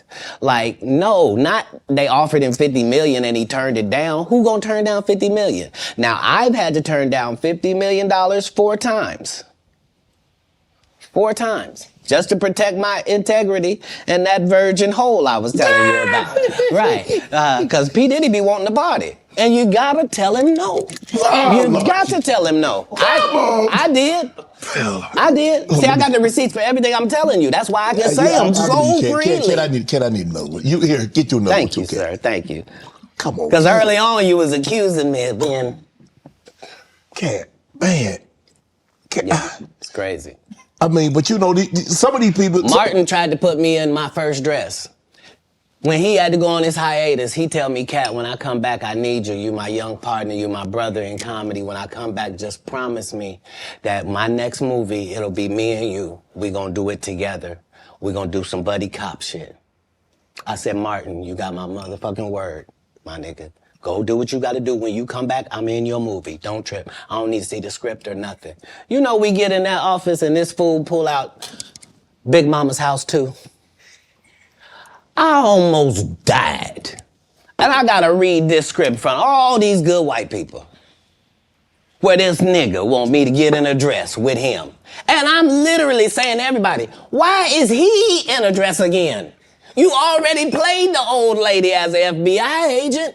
We can play anything now. We can be playing a dog catcher this time. Why do we need to be in a dress? And I get so mad, I say, you don't want me. You want Brandon T. Jackson. And that's who they went and got. Twice I said it, they went and got him. Just like I'm telling you, I had that other dude's work. I had all of it. All I did was say, I want to punch it up so it's not offensive to real niggas. And that's how I got in this position.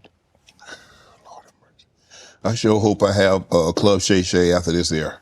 It's gonna be in a dimension it's never been. Yeah, it's gonna be. The greatest thing floating in 2024. I might be out of business. Mark the words. No way. In a whole different realm of business. Oprah coming next. Once I establish this as a place of truth. Yeah. Oh yeah. Watch. God's people ain't that few. Yeah. Prince. You met Prince. Prince was a friend of mine. He was a friend of mine. What was those conversations? Because look, I mean, sometimes we don't really understand or appreciate someone until they're gone. I did. I was a big Prince fan. All of his stuff. Yeah. Because he could play all the instruments. He could sing. He could dance. He was an entertainer that could sing. And what he wrote, I mean, who thinks of Cherry Moons? Who thinks it snows in April? Who a raspberry beret or pink cashmere? The purple rain, the things that he wrote about. Well, like, bro, who mind goes there? Yeah, he was unlike anybody in the world. He was just an amazing individual. I was able to meet him when I was 12, and I knew him my entire life through all of his changes. I was able to assist him many times. If you go look at Prince's car collection, you'll see that Prince don't have not one car Katt Williams ain't got. He got the Prowler from Friday After Next in there. He got the same Bentley as me, like, because we share certain things. Our connection was lyrics, musical lyrics, women, and cars.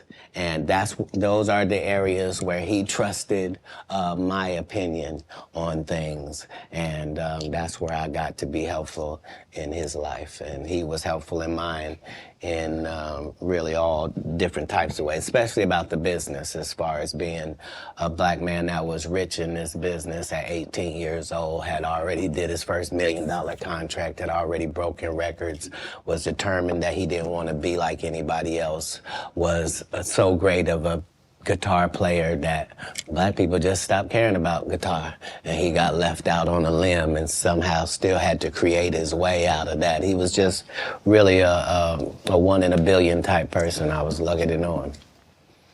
Now, there are specials and the streaming. I don't know. I don't think there's as many, and there's no DVDs now. So where are you on this streaming, the specials? I mean, obviously you still tour, but how much do you focus on? Okay, I'm gonna tour, say 100 days or 150 days, but I'm gonna do a special. Well, now that our relationship with Netflix is at the 8-figure mark, 8? How You said 8? How often you want to make them? Oh, you said 8? I mean, like right. 5, 6, 7, 8? Got to be 10 million to qualify, yeah. So what I'm saying is, once you're at that level, how many would you do? I'd be willing to bet you say, every time you turn around, I'm gonna be doing another one. Hey. I think that's what you would say if you was any good. Yeah, and like I said, with 12 comedy specials, why do I need to be in these conversations with these specialist people? Sid ain't got no specials you remember. Steve ain't got no specials you remember. Ricky ain't got no specials you remember. Faison ain't got no. What? So why do y'all get special? Yep, it was 20 minutes long. It was good too, though. It was. He's good. Not it was good. He's good. See, He's good. Don't think because I said something derogatory that I don't know how to hate. Earthquake has consistently, I don't think anybody's ever said Quake wasn't funny. He probably never been booed. Yeah. I don't think he's ever given a bad performance. Nathaniel, my dog.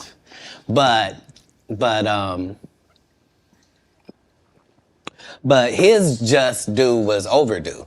He was in a whole different situation. Yeah. Because he wasn't able to translate the stand-up to the movie thing, TV. He took a hit. Most people don't take a hit. They're just judged on their stand-up. Right. So yeah, no. I even though it sounds like there's a lot of people that's not the case. I'm a proponent of all of us who are in this business working hard trying to make it. When you got into stand-up, was crossing over, was doing TV, was doing movie, was that a part of it? You're like, okay, I'm doing stand-up. Okay, the next progression is TV, movies. Throughout the history of stand-up, sir. That's the goal for all of us. That's how it goes. That's why when you hear these dudes talking about, oh, I didn't want to be a movie star, you just know it's disingenuous. Like, what are you talking about, dude? Yeah, oh, no, I just wanted to do a game show. Right. What? Are you sure? Because I thought you did Mark Curry's show over after he had just done hanging with Mr. Cooper. Why would you do all of that man's stuff that he did on his show on yours and then do the dude's stand-up when you go on the road? And then you never put Mark Curry on your show or nothing. Like, if you don't say anything, these dudes will run over you. I don't know if you know how bullies operate. But if you don't stand up for yourself, there really is nothing they won't do. Right. You're a very generous man, Katt.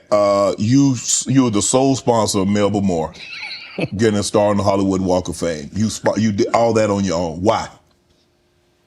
Do you have a personal relationship with Melba? No. I understood that she was a black woman in a time where it mattered what you look like, and they had a certain thing that they needed you to look like and act like in order to be successful. Right. And she just never did that. She wasn't tall enough. She wasn't fine. They didn't like her looks. They didn't like that her hair was natural. They talked crazy about her, and yet she still made all of these achievements. And I'm like, understand, I'm already in the Comedy Hall of Fame. I'm already going to heaven no matter what happens. If it ends in a second, I'm up there. So it gives me the leeway to do some things that are simply because it's the right thing to do. So the truth of the matter is, they wanted to give me a star, but please don't consider me and this person been sitting on this list this whole time. And just because they ain't got enough money, they can't get they just due? That's crazy. When do you start? That's hurtful. What if somebody can't afford their flowers? You mean they don't get them? No, God don't operate like that. He would send a dummy like me to come and take care of that. Just so that the right thing happens. That's how the universe works. Because remember, what am I spending my money on? I'm not spending my money on strippers. I ain't spending them on drugs. Why not? Like, Stripper what? part. Because if I go in a strip club, I'm only trying to get her out of there. Yeah. I have no intention of her or any other people being in this position. If I see a girl I like at the strip club, I'm telling her, you know you don't have to strip no more after this. This could be your last day. How about that? Ooh. What would it be like just to leave it all? I don't even want you to go get your purse. Just leave it. Ain't nothing in We it. get new ID. We get new ID and credit card and social security card. We don't need none of that. That. None of that. You gonna? This life don't look good on you. Yeah, shit. You don't even look like a drug addict. Got me thinking, Cat. Right. You hear these athletes talking about, yeah, we was out there tricking. What? Why? You're part of the problem. You're part of the problem. Stop paying people that you don't have no respect for. It sets it up bad for us. We got women out here can't find a man because they acting like him. You are alpha. Now the alphas all want these subservient husbands. You can't have one. No. That ain't gonna happen. It ain't gonna happen. Sorry about that. Okay, go ahead. Boy, you done got me canceled how many times in this program? Where's the camera? I didn't write nothing I said tonight. It's all been on these cue cards, and I'm just gonna keep reading them. Ask your next question. The Migos. Did you help them get out of financial situation?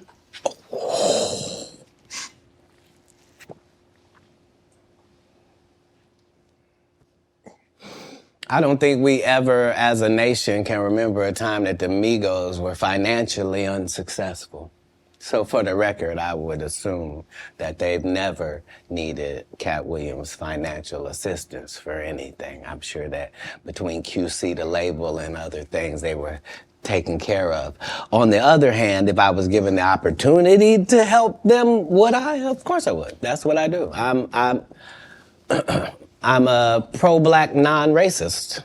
Like, I really, really love black people, but I don't love them more than other people. I love everybody. I'm a black guy, and I try to stick with that. But yeah, I'm not one of those pillow talkers either. Like when I do something good, I'm really not doing it for the gram. It's not for any of that. I'm just doing it because it's good to do.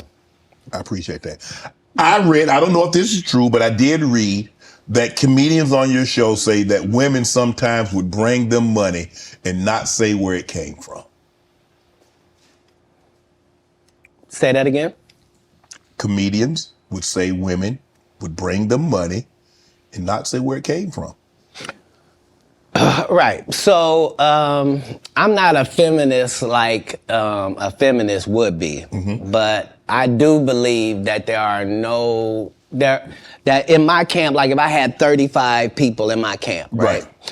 I believe that other than 4 jobs, I believe that a woman is better at any of them jobs than any man could be. Okay. So 10 of these jobs, no man can work because I'd rather a female be there. If I gotta smell anybody's breath, I want it to be hers. I don't want none of you crusty.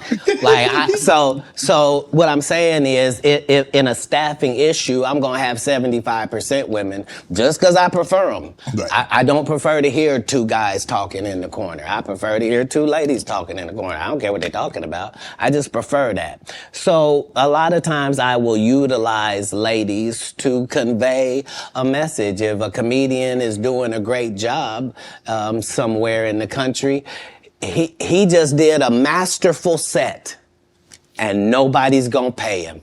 They just clapping. And I know he's broke as shit back there. Wouldn't it be nice if somebody just showed up and gave him a little blessing? And he didn't have to suck me off for it and thanks, Katt, and boy, I really needed it. Why would you do that? If you was actually just trying to help people, you would. People know that's how I pay my tithes. If I got paid $100,000 to be at your city, I'm gonna take 10,000 of that and put it in your homeless area. Not because I got to. Because you gave me 100 racks to come to your little rinky-dink town. Who would I be to not pay my tithes back to your town? That's how I got in this position. Wow. You adopted 7 kids. Why? That's a lot of kids for a man that's as busy as you are, travels as much as you do, on the road as much as you are, spend a lot of time, because you have to spend a lot. I mean, it's not easy. I mean, maybe it comes so natural to you to put pen to paper and to write things down and be able to go out there and perform a set. But that's a lot of responsibility, Katt. Right. Right. But if there was a God, what would he think about you if you did that? I'm saying let's say, for example, okay, that God is real. Yes. Okay? And let's say he be looking at what you do. Yes. What would he say if you did that? He said, that Katt, that's a very kind gesture. That's very generous of you. Coordinate work across teams with Asana. Try it for free. My whole life, since I was telling you when I was young and they was asking me what I wanted to be, and nothing I wanted to be was what I wanted to be, God's friend. That's a weird thing if you're an atheist. If you're an atheist, I didn't even say nothing. But if you believe in God and I tell you that I wanted to be God's friend and I wanted to even go to Hollywood and still be God's friend, if I told you that that was my aim, you could understand where I'm at. Like, I promise you, no jealousy, no bitterness, no, none of that. I got exactly what I was trying to get. I haven't been shorted in any way. I mean, 7, 8 kids, single. You gonna get married? You remember the conversation where it was me? Yes. And I didn't know what was gonna happen to my 2 little brothers and yes. It was just gonna be out there? Yes. So when it gone full circle and I'm one of the richest men that ever lived. And I don't mean, please don't look at my net worth. I saw my net worth. I had that on me. I don't even. I swear to God.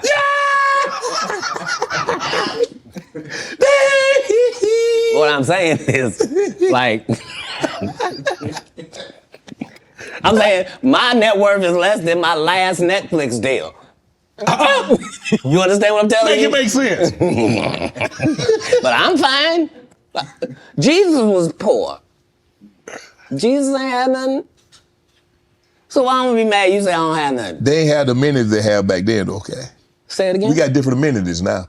Not more than gold. Gold was the amenity of that time. We still got gold. Gold still running. They have no Rolls Royce. They got you can buy an ass. That's what they call it in the biblical time. They were cheap.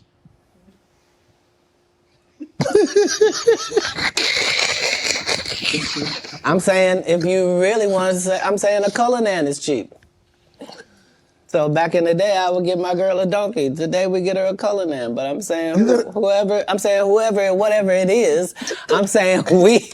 Yeah. I'm saying because what we gonna do? I done already told you I'm one of the richest people that ever lived. Yes. Only in the fact that when I wake up in the morning, no matter where I am, I don't need nothing. Whatever I need is right around me, and whatever I don't have, it's only just because I don't have it. It's not because I can't get it. All I gotta do is want it, and it belongs to me. So because of that, because I'm favored by God, like when I see people's wives and stuff, I don't even look at them. You know what I mean? Like I don't want to look at nothing I don't want to have, because I know how blessed I am. If I look at it, I got it. Yeah. That's how Diddy be feeling. Now, come on, man.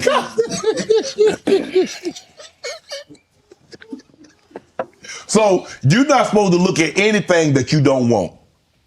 Not me personally, just because God has given me literally everything I ever even pump faked like I want. And that's the whole thing. That's the whole thing is I don't have a type of woman. Every woman that I ever had as a type, I ended up getting her.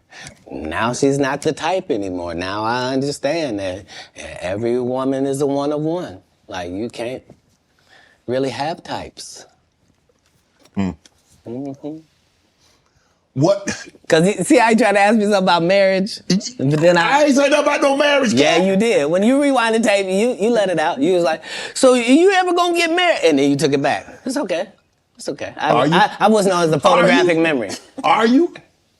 I'm not against it. Like most people that are not married is because they're afraid of commitment. It's not that like that for me. It's just the whole time I wanted to be married, I had kids, so I had to try to fill my wife's place before she got there. So I'm already got kids without a mother, but so now I got to be doing laundry. I'm washing dishes. I'm reading stories. I'm having to nurture. I'm having to do all of this, and I got to the point where I didn't need the wife. I'm doing it, and we're doing it, and I'm not replacing a woman in their lives. I'm letting them see that that's just the only thing that we don't have. And it was easier for me to do that because you have to understand that all of the kids I'm raising at this point, they have fathers. You see? They have a mother. You see? I'm a different person. I'm raising you. And so that needs to be done with the other respect for the others that put work in as well. So yeah, I never had a problem getting married. What's one of the one things you try to teach your kids? I don't teach anybody anything that's over 18. I've done the work I was going to do. But as kids, I really just tried to teach the things that can't be bought, your integrity, trying to live your life in a way that you yourself could be proud of if you had to look back on it. And I didn't do very good at leading by example, but behind the scenes, that's never what I was pushing. They understood that because of my stance, there was a certain thing that would come my way. And so accountability and responsibility is part of what you're teaching, is that, you know, even if you're doing the greatest thing in the world, there's this thing called no good deed goes unpunished. Like there's a real Murphy's Law. Like basically in raising kids, you're just trying to give them a better manual and an outline of how life works than your parents gave you. You know? And so that's how I did it. How do you avoid toxic women? Give me. I mean, because obviously, you know, you like women. I do. And I probably like toxic ones more than anybody. That's because I ask you this. Hold on. Because toxic women are exciting. And that's just a fact. Part of toxicity is exciting. I'd rather skydive with her. But if you have toxic women, just understand that all monsters are feeding off of something. And if you find out what this toxic woman is feeding off of, you can just begin to turn off her feeding points. And it drives a toxic person crazy, and they'll get away from you. So whatever, if she's truly toxic, there are certain things that she's doing that help fuel her toxicity. You're not noticing it, but it's what it is. Why do you think she watches murder mysteries before she goes to sleep? Why is it always a crime drama playing? And turn it off. Turn it to cartoons. Make it.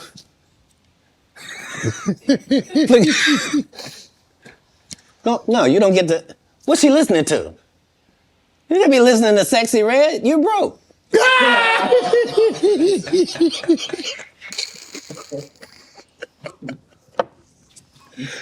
Toxic people are trying to get things. They're not being toxic for no reason. They're gaining something out of how they operate. That's why they operate like that, because they get something. As soon as you find that out, you'll be able to cut off what they're getting, and they will leave.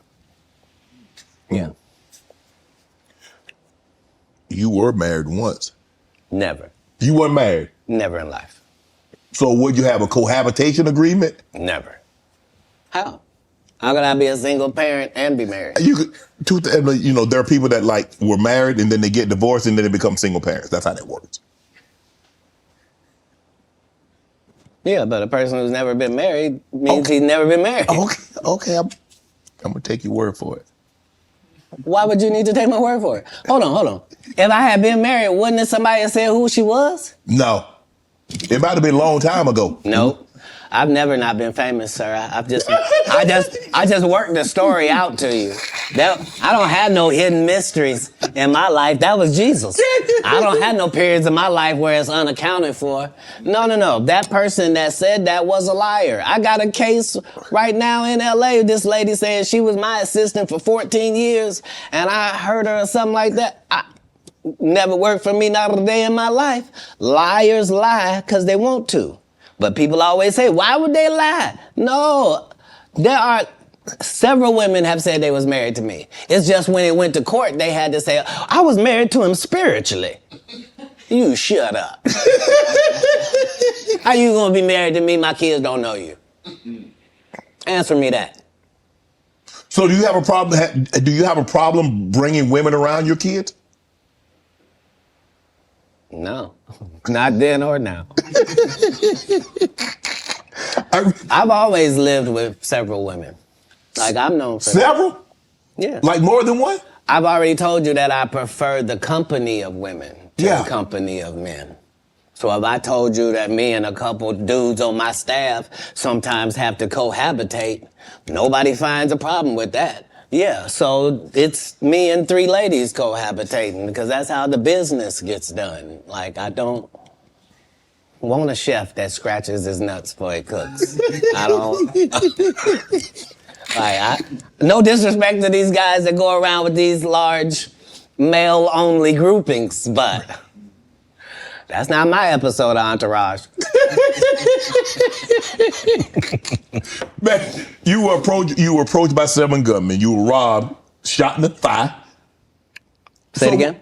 You were robbed once, correct? No, I never been robbed. You didn't get robbed. You didn't get approached by gunmen trying to get robbed? They didn't take anything. I wasn't even the target? I wasn't even who they were talking to. And not because I say that. Because if you look at what time period it is, I'm not even making $5,000 a year. So robbing me wasn't the answer. This is before Oklahoma. You talking about a terrible condition. They'd have been disappointed thinking they'd get something off of you, huh? If they'd have robbed you. Look, in 3 cities, it's legendary that Katt Williams would walk down our streets with his baby in a baby stroller, with a diaper bag, with a gun in a diaper bag. The only thing I need is a pass. Don't mess with me and just let me go about my business. I'm living in Inglewood, Compton. I'm living in Manchester and Western. I'm in LA, the gang capital of the world, but never robbed. Because why? I'm not pretending to be something I'm not. You think I'm a blood. You think I'm a Crip. I'm from Ohio. I'm a comedian. I'm a father. Right. I'm trying to do something out here. And not only do I not judge what you're doing, I'm not trying to be involved. Right. That's the difference. That's where the respect comes from. Two, you're touring right now, the Dark Matter tour. Yeah. Filming next Netflix special. In May. May. Yep, next Netflix special. At the U2 Theater in Inglewood. I'm about to catch that. I thought you might say that. I'm gonna catch that one. Right, because it's a homecoming for me. Because I lived on Hazel, so you know. I gotta catch that People one. know I lived in the heart of Inglewood. They saw me walk down Market Street with the babies I'm raising. Like they understood that. No, I was really not pretend. Oh, he want to be from the hood. No, I'm living there on the street. What's your favorite city to tour in? The next one, sir. Yeah, that's the real beauty of travel. Right. That's why most people don't have the empathy and the sympathy that they need to have for other people. It's because they haven't seen other people. Right. Like if you went to Ireland and you saw what them people was like, and you went to Sweden and saw what them people was like, if you really went to Africa and you really saw what the people was like, you went to Haiti, you went to Puerto Rico, if you really traveled across the country, you would see that all people is the same. It's way more people that's good than the fucked up individuals you're seeing. And if you understood that, it would change everything. So I don't have any favorites in the world just because every place is dealing with their own issues, their own troubles. All places look better than they actually are for the people that live there. And it's always a difference between what it seems like What it actually and is. what it is like. People will tell you, I went to Paris. I was there at the Eiffel Tower. Bitch, you had bed bugs. And there were rats everywhere. The food was terrible. Yeah. Tell the rest of it. Yeah. Don't tell some. Let me ask you a question. When you go to these cities to tour, do you make it a habit of getting out? That's how I built my reputation. It's also how I ended up in jail 19 times. Because when I come to do a show, I'm really in your city. So whatever the strip club is, I'm there. Whatever the top bar is, I was there drinking. I was over there. You had a casino? I was at it. Like, what was it? Huh? Because I'm in your city. Right. This is how I'm learning your city so that when I do my show, I can be talking about what I know, not what I think, right? And so that was what I did at every city that I went to. The first 15 minutes of my show is what it's like to be here. You see what I'm saying? And so that was always a part of what kept my legend going to the point where I can still be in these arenas without you ever seeing a poster with my picture on it, without you ever seeing a flyer, without you ever seeing a post that goes, hey, it's Katt. Could y'all make sure y'all come out and come see me? Because I'm going to be in. Would you please come on out, guys? And I really am. Because we have a different respect. I know I'm coming. They know I'm coming. I know they gonna be there. And they know I'm gonna do the best job I can possibly do. And they know beyond a shadow of a doubt, whatever hour he was doing when we last saw him, he won't be doing that hour when we see him this time. It's a whole new conversation. And because I've never strayed from that, they've never strayed from their part. I'm looking at some of the actors that you've been on screen with. Cube, Tracy Morgan, Regina Hall, Terrence Howard, Nick Cannon, Tiffany. Bro, who brings out the best in Katt Williams? How does someone get the best out of Katt Williams? Do you need a comedian? Do you need a serious actor? How do we get the absolute best out of Katt Williams on screen? Well, I would be disingenuous if I didn't remind us that that's never anybody's goal. It's never anybody's goal to create a great situation for me to do a good job. Why? In a script. The way it works is the script is already there. This is a character in the script. If they give me the job, I make it my job that this character here has to be as big as this whole project. So if you don't even see the movie School Dance, I want you to remember, whose goddamn white baby is this? And the only way that I can guarantee that you will remember my scene if you didn't remember a whole movie is if I make sure that my scenes are that good, because that's what I watched. I watched great actors. You never saw De Niro, you never saw Pesci, you never saw any of these dudes in something and you was like, nah, I don't really believe it. You sure you're the Great Gatsby? Like, no, like you believe that this dude, Daniel, is a hobbit. That's part of the Lord of the Rings.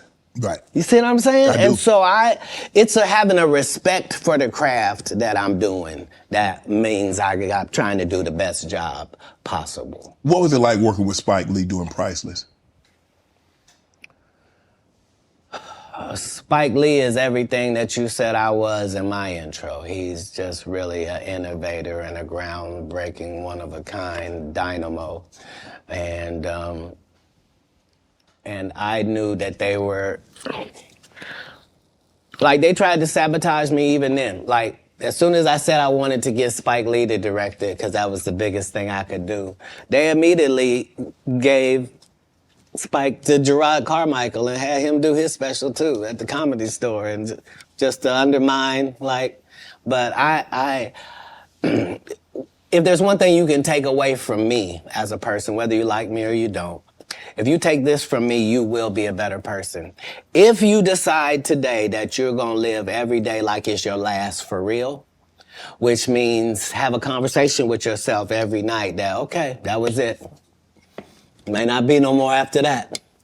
And really count yourself every day like this could have been it. All right, before I go to bed, this could be it. All right, how's that looking? If you can do that, it'll change your life. You'll really start making decisions and living your life like this all you got, just this one day. But you could be a winner. You could be a winner on this day. It's just work ethic. And not the work ethic they talk about. They tell you work ethic where they do all these movies. I'm the hardest working man. Well, no, everybody goes to work every day. Right. Yeah. Don't say, I go to work all the time. Everybody who works goes to work every day. Shut up. Shut up. You get, what? You think I respect you more than my gardener? I don't. He work every day. Rain or shine. I don't know if you saw this, but Taraji P. Henson got extremely emotional the other day. She was giving an interview. Yes. And saying that they're vastly underpaid and say the math is not mathing. They get X amount of dollars by the time Uncle Sam get his cut, by the time the agency get their cut, and what you see they were supposed to get is a fraction of that. Where do you come down on that, Katt? It was the saddest thing ever, because imagine being in your genre, in your sub-niche, whatever it is. Imagine being in your lane. Imagine being one of the very top of your lane. That to the point where if they don't take you for the role, there's not 3 black actresses that they can say are bigger than you that we're gonna give this to. Imagine you being at that point and have to humble yourself and say, they're not paying me, y'all. And they not making my pay go up because I'm doing better or nothing. It don't matter to them that I'm famous and people know me or nothing. They want to pay me exactly what they paying the new girl. And I've been suffering under it for a decade now and just taking it. I just been getting whooped. But I just got to come say, this is wrong. We should be ashamed. But this is a country where we don't pay the teachers and then we say the kids is the most important thing. You can't have both of them. If you do that, we're going to end up with a generation that can't read. Guess what? Generation Z and A can't read. Why? Because who was giving them a book? We gave them an iPad or a phone, and now the letters don't mean there's no cursive writing. Right. Sorry about that. So yeah, this is what period of time it's in. It's the period where the victims get to say, they've been hurting me for a long time. And I just ain't said nothing because I was trying to be strong and I didn't want to shame anybody. When our people call out for help, we got to understand. You know what I mean? Yeah, like we put too much pressure on Tyler Perry. You know what I mean? He ain't put nobody on. The people that been in his productions, they not famous. All of them can walk through the mall without security. Be what you gonna be, but put your people on. If you a gay person and you in there, put some other gay people on. Put somebody on. Or don't be wondering why people keep saying gatekeepers. Because clearly, y'all are keeping these gates. Clearly. Wilding Out. How difficult was it for Nick Cannon to get you on, and what was that experience like? I've known Nick Cannon since he was a teenager. He had to have his... He in the comedy club, if you're underage, you can't be in the regular club. You had to be in the kitchen. Right. So I was the master of the kitchen every comedy place because I got a child, and my child is back here in this place while I go on stage. Right. So I've known Nick Cannon since he was 14. Nick Cannon has never called and asked me to do one single thing, and I turned him down because I've known him since he was a young black child in Hollywood. Wow. So what I did in Wildin' Out was to be his protector and to be his voice with hip hop. So the whole thing was the thing that he was trying to do had never been done before. You can't bring 6 comics in and let 6 comics talk shit about 6 rappers because the 6 rappers will beat the 6 comics' ass. Right. You would have to have a comic that could actually stand in between and go, look, we comics, we gonna say what we gonna say, y'all gonna take it and understand it's a joke. If you wanna fight, we fight before the show. So you can go out there with your black eye. We're not gonna do it comedically. This is what needed to take place in order for it to be successful, which is why it had already aired and didn't work. And then suddenly when it comes back with me, it suddenly works. Because respect has to be in there as well. If you trying to do it with Kevin Hart, you and him gonna get run over. You a teenager, he 5'2". Like, what's gonna happen? Who are some of your favorite young comedians? I haven't seen a young comedian I don't like. If you name any of the young comedians, I'm aware of all of them, and they're all doing a great job. It doesn't matter if it's Country Wayne or Desi Banks. It doesn't matter if it's Carlos or Chico. It doesn't matter if it's DC or Just Hilarious. It really doesn't matter once we go to the young part. The young comedians are dealing with things that we never dealt with. And so that gives them more benefits, but it also gives them more chances of failure. So it's not easier for them. So yeah, I'm a big supporter of young comics. We have Miss Pretty Ricky and Takara Williams. I've taken 25 black women on the road in these tours.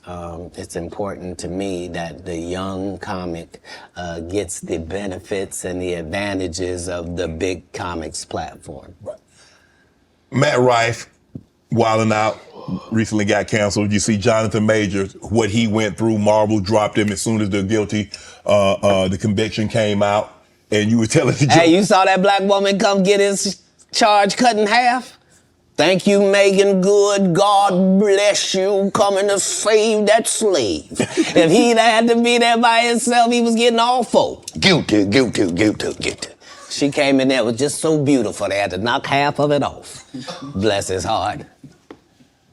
So Matt Rife, you know him from Wildin' Out. He gets canceled for trying to tell I never knew him from Wildin' Out, to be honest. Okay.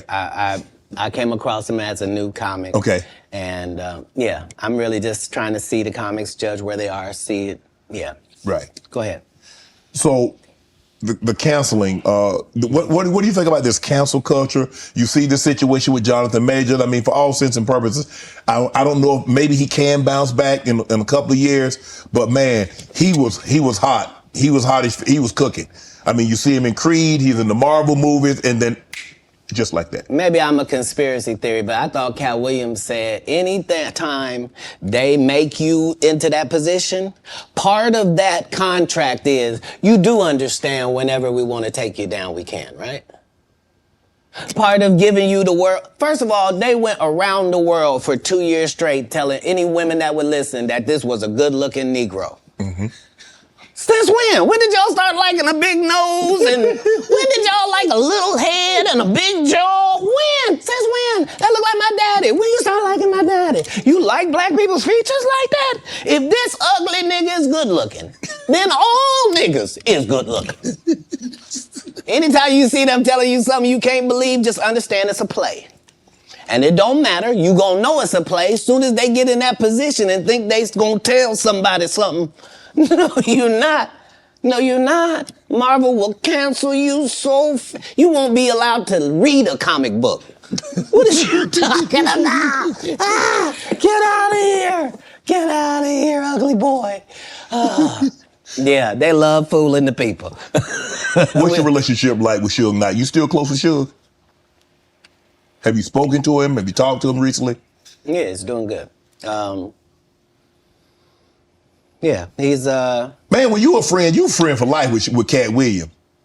Yeah, because the people that come to me are trying to better their life. They're not trying to continue doing what they have been doing. Okay. So when somebody comes to me, male or female, it is in the auspices that this is what I did, this is what I used to do, this ain't what I want to do no more, and I want to do something else, and I'd like it to go a different way. Okay. That's what I offer. Yeah. So if you come to me under those auspices, then my loyalty is lifelong. Why would it not be? Tory Lanez and Meg. What was your take on that? Because I know you got a take on everything. I know it's a difficult position because somebody's not going to tell the truth. And the truth has got to be told. In all circumstances, the truth has got to be told. So if you don't want to say she shot her, then you shot her. And that's the end of that. Wow. You said have you ever spent time in jail? 30 times. When you was in there, what was going through your mind, Katt? I mean, some people like, man, I had an opportunity to reflect, and I was like, man, this ain't the place for me. I ain't coming back here. When you in, so what? I've never been in jail, and it was my decision to be there. If it's dangerous to be in the hood and you have to have a gun on you for protection, and it's either be judged by judged by 12 or carried by 6, I'm always gonna have my heater on me. So if you want to tell me that you're gonna pull me over 15 times looking for it, I'm gonna tell you 15 times you're gonna find it. Unfortunately, I smoke cigarettes and weed. If you catch me 15 times, 15 times I'm gonna have it on me. What do you think I'm in jail thinking? Oh, I done fuck up. Damn these decisions. I'm not gonna protect my life at all when I get out of here. Fuck it, let them do what they want to do to me. No, when I'm in there, I'm fine, and I'm understanding that I'm put here for a reason, and the people that get joy off me being in here are really gonna look stupid because I'm finna be free, because you gotta be setting this up. I'm never anywhere to get anything. You don't know I just made $300,000 in your city. That's why you think I might be out here as a ne'er-do-well. You think he's smoking weed. Yeah, he's got a medical license for it. He needs it. It's his only medication. Do you mind if he takes it? It helps him eat. Because he does 19 100-city tours, flying across the line. And so he doesn't get hungry on the regular. He doesn't get sleepy at night. He's got to literally put himself to sleep. He's literally got to make himself eat.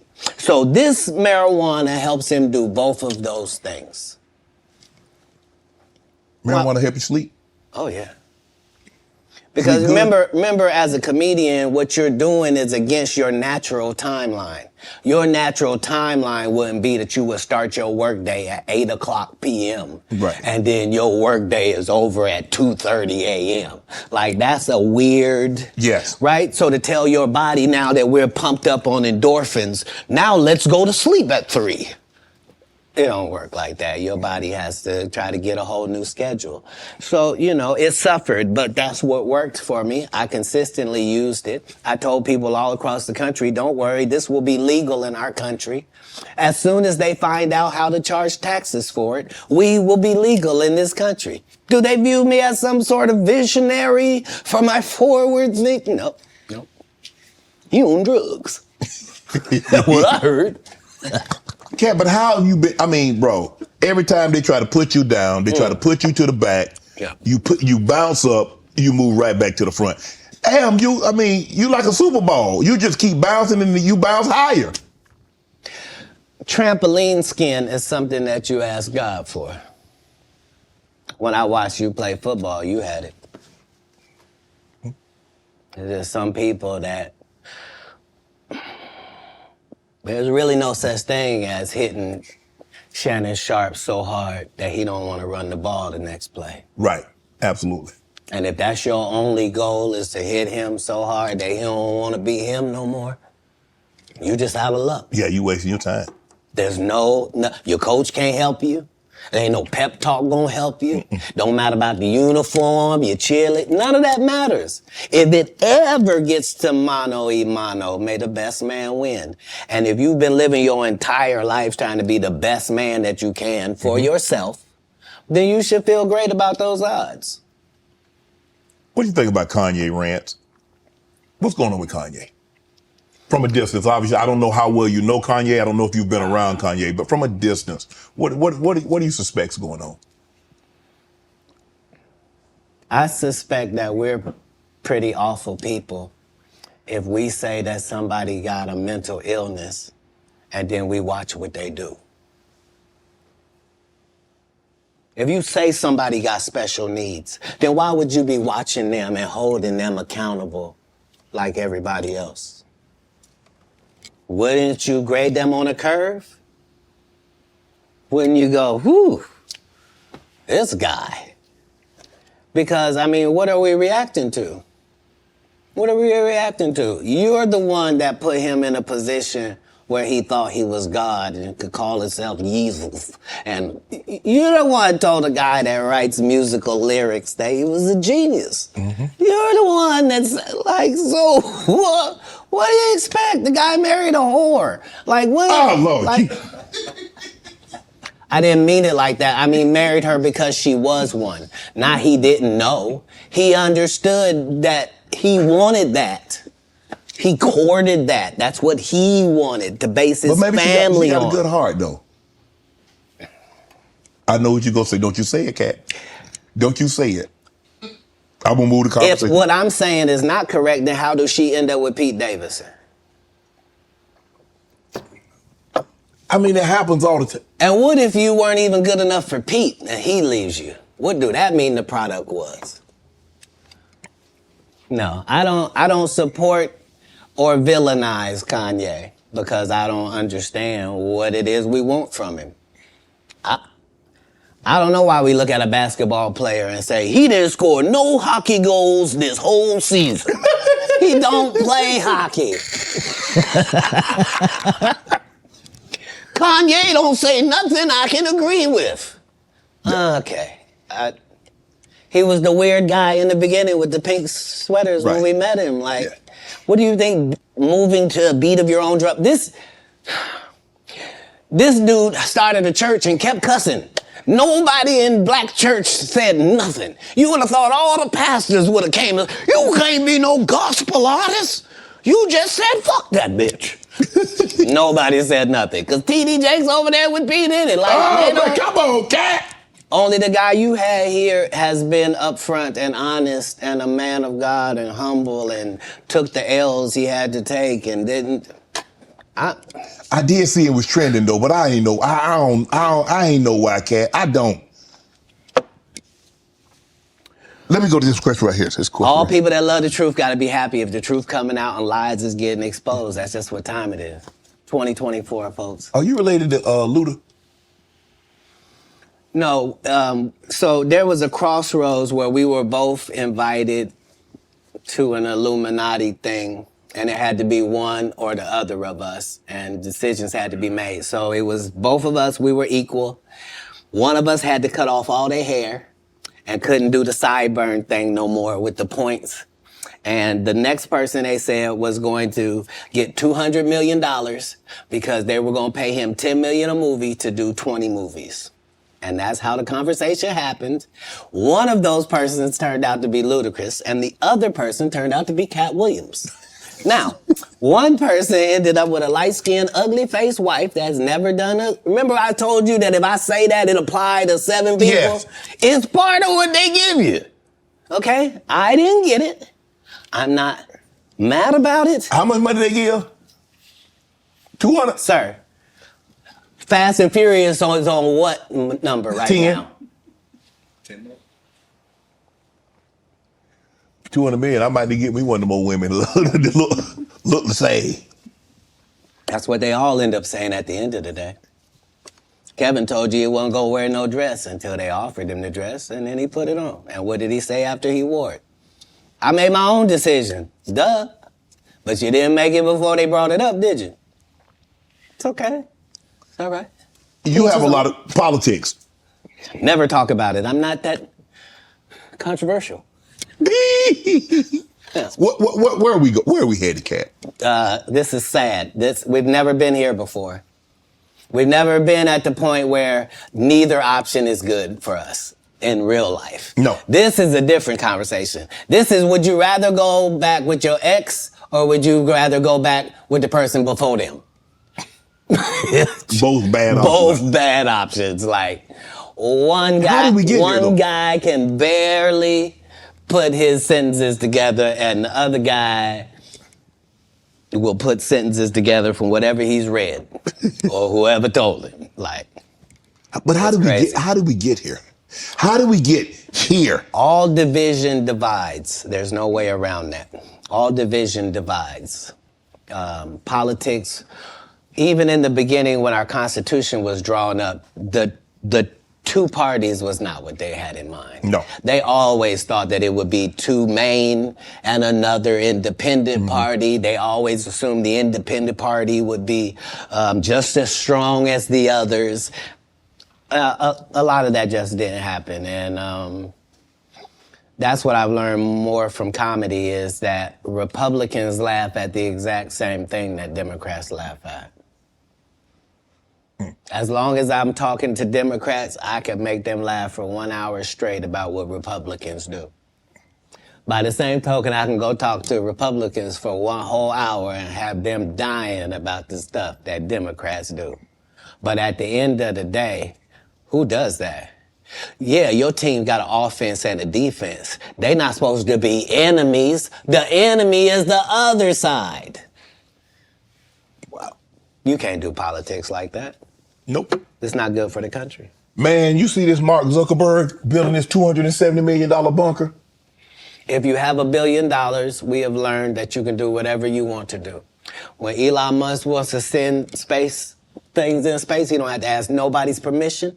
Congress don't meet. Senate don't meet. No police department got to be warned. He don't need a permit. None of that. If you got $1 billion, you do what you want to do, and then you tell them what you did. Man. And that's how it goes. What he building a $270 million bunker? What do he know that we don't know, Katt? Kim Jong-un? What? I don't know what you don't know. Do you understand that people that are not very bright are in charge of none of that? If you got $1 billion, you do what you want to do, and then you tell them what you did. Man. And that's how it goes. What he building a $270 million bunker? What do he know that we don't know, Katt? Kim Jong-un? What? I don't know what you don't know.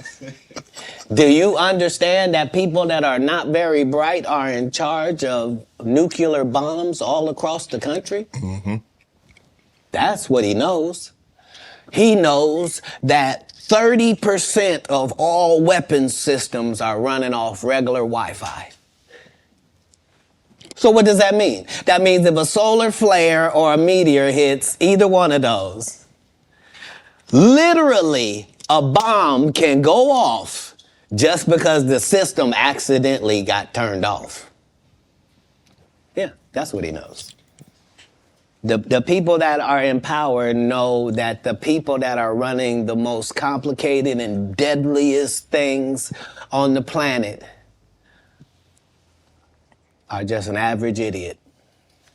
And you know lots of idiots. I do. Yep. And these people are not special. Back in the day they were. Yeah. Not today. Not today. You say you smoke a little weed. You ever smoke with Snoop? Yeah. I'm actually a bigger smoker than Snoop. He'll tell you that. But I don't mix anything with my weed. I just do weed, right? So nobody has that minimum. I mean, nobody does 20 blunts a day like me for 30 years. Like I was the first person to have a weed roller, like somebody whose job it was. Like I haven't rolled a blunt in 20 years. You probably like if you go, I'm saying I prefer the saliva of ladies. Oh my goodness. No, understand what I'm saying. If for a blunt, it's necessary for it to get lit, right?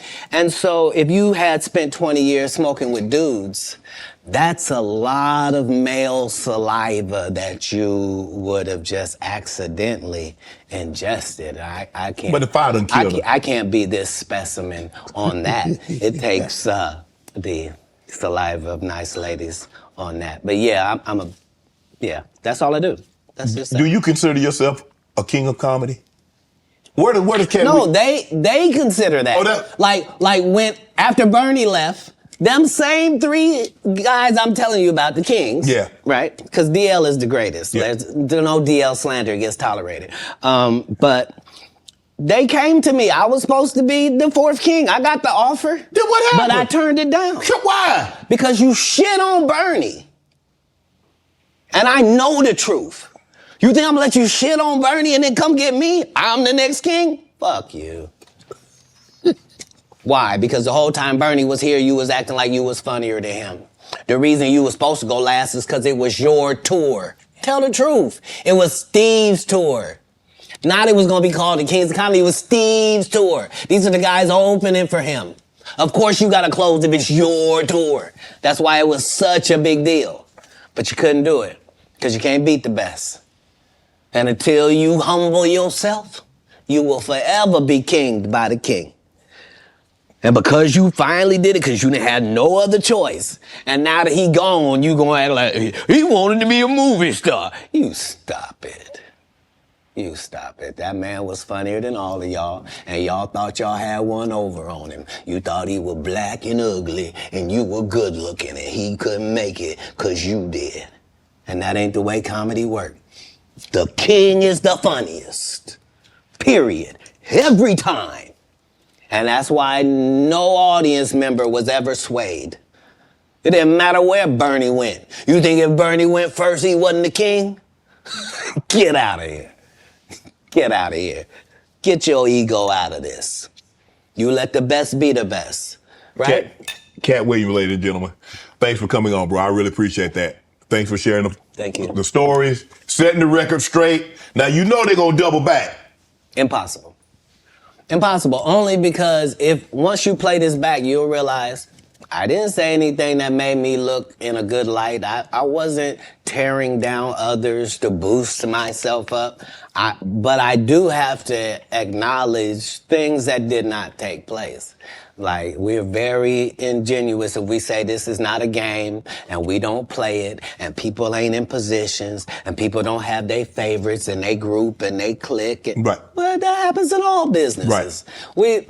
No. Say what side you on, say why you don't like the other side, and then get to the game. But in the game, I'm wiping the field with them to the point where they don't even compete anymore. So how you gonna let a dude that been on the bench for 15 years, I would have beat Jordan's ass. Shut up, Jordan is still alive. We'll call Jordan right now. You can't beat him now. Not then, you can't beat him now. Right. Katt Williams. Shannon Sharpe. Appreciate you, bro. Appreciate you. All my life, been grinding all my life. Sacrifice, hustle paid the price. Want a slice, got to roll the dice, that's why. All my life, I've been grinding all my life. Look. all my life. Been grinding all my life. Sacrifice, hustle paid the price. Want a slice, got to roll the dice, that's why all my life I've been grinding all my life.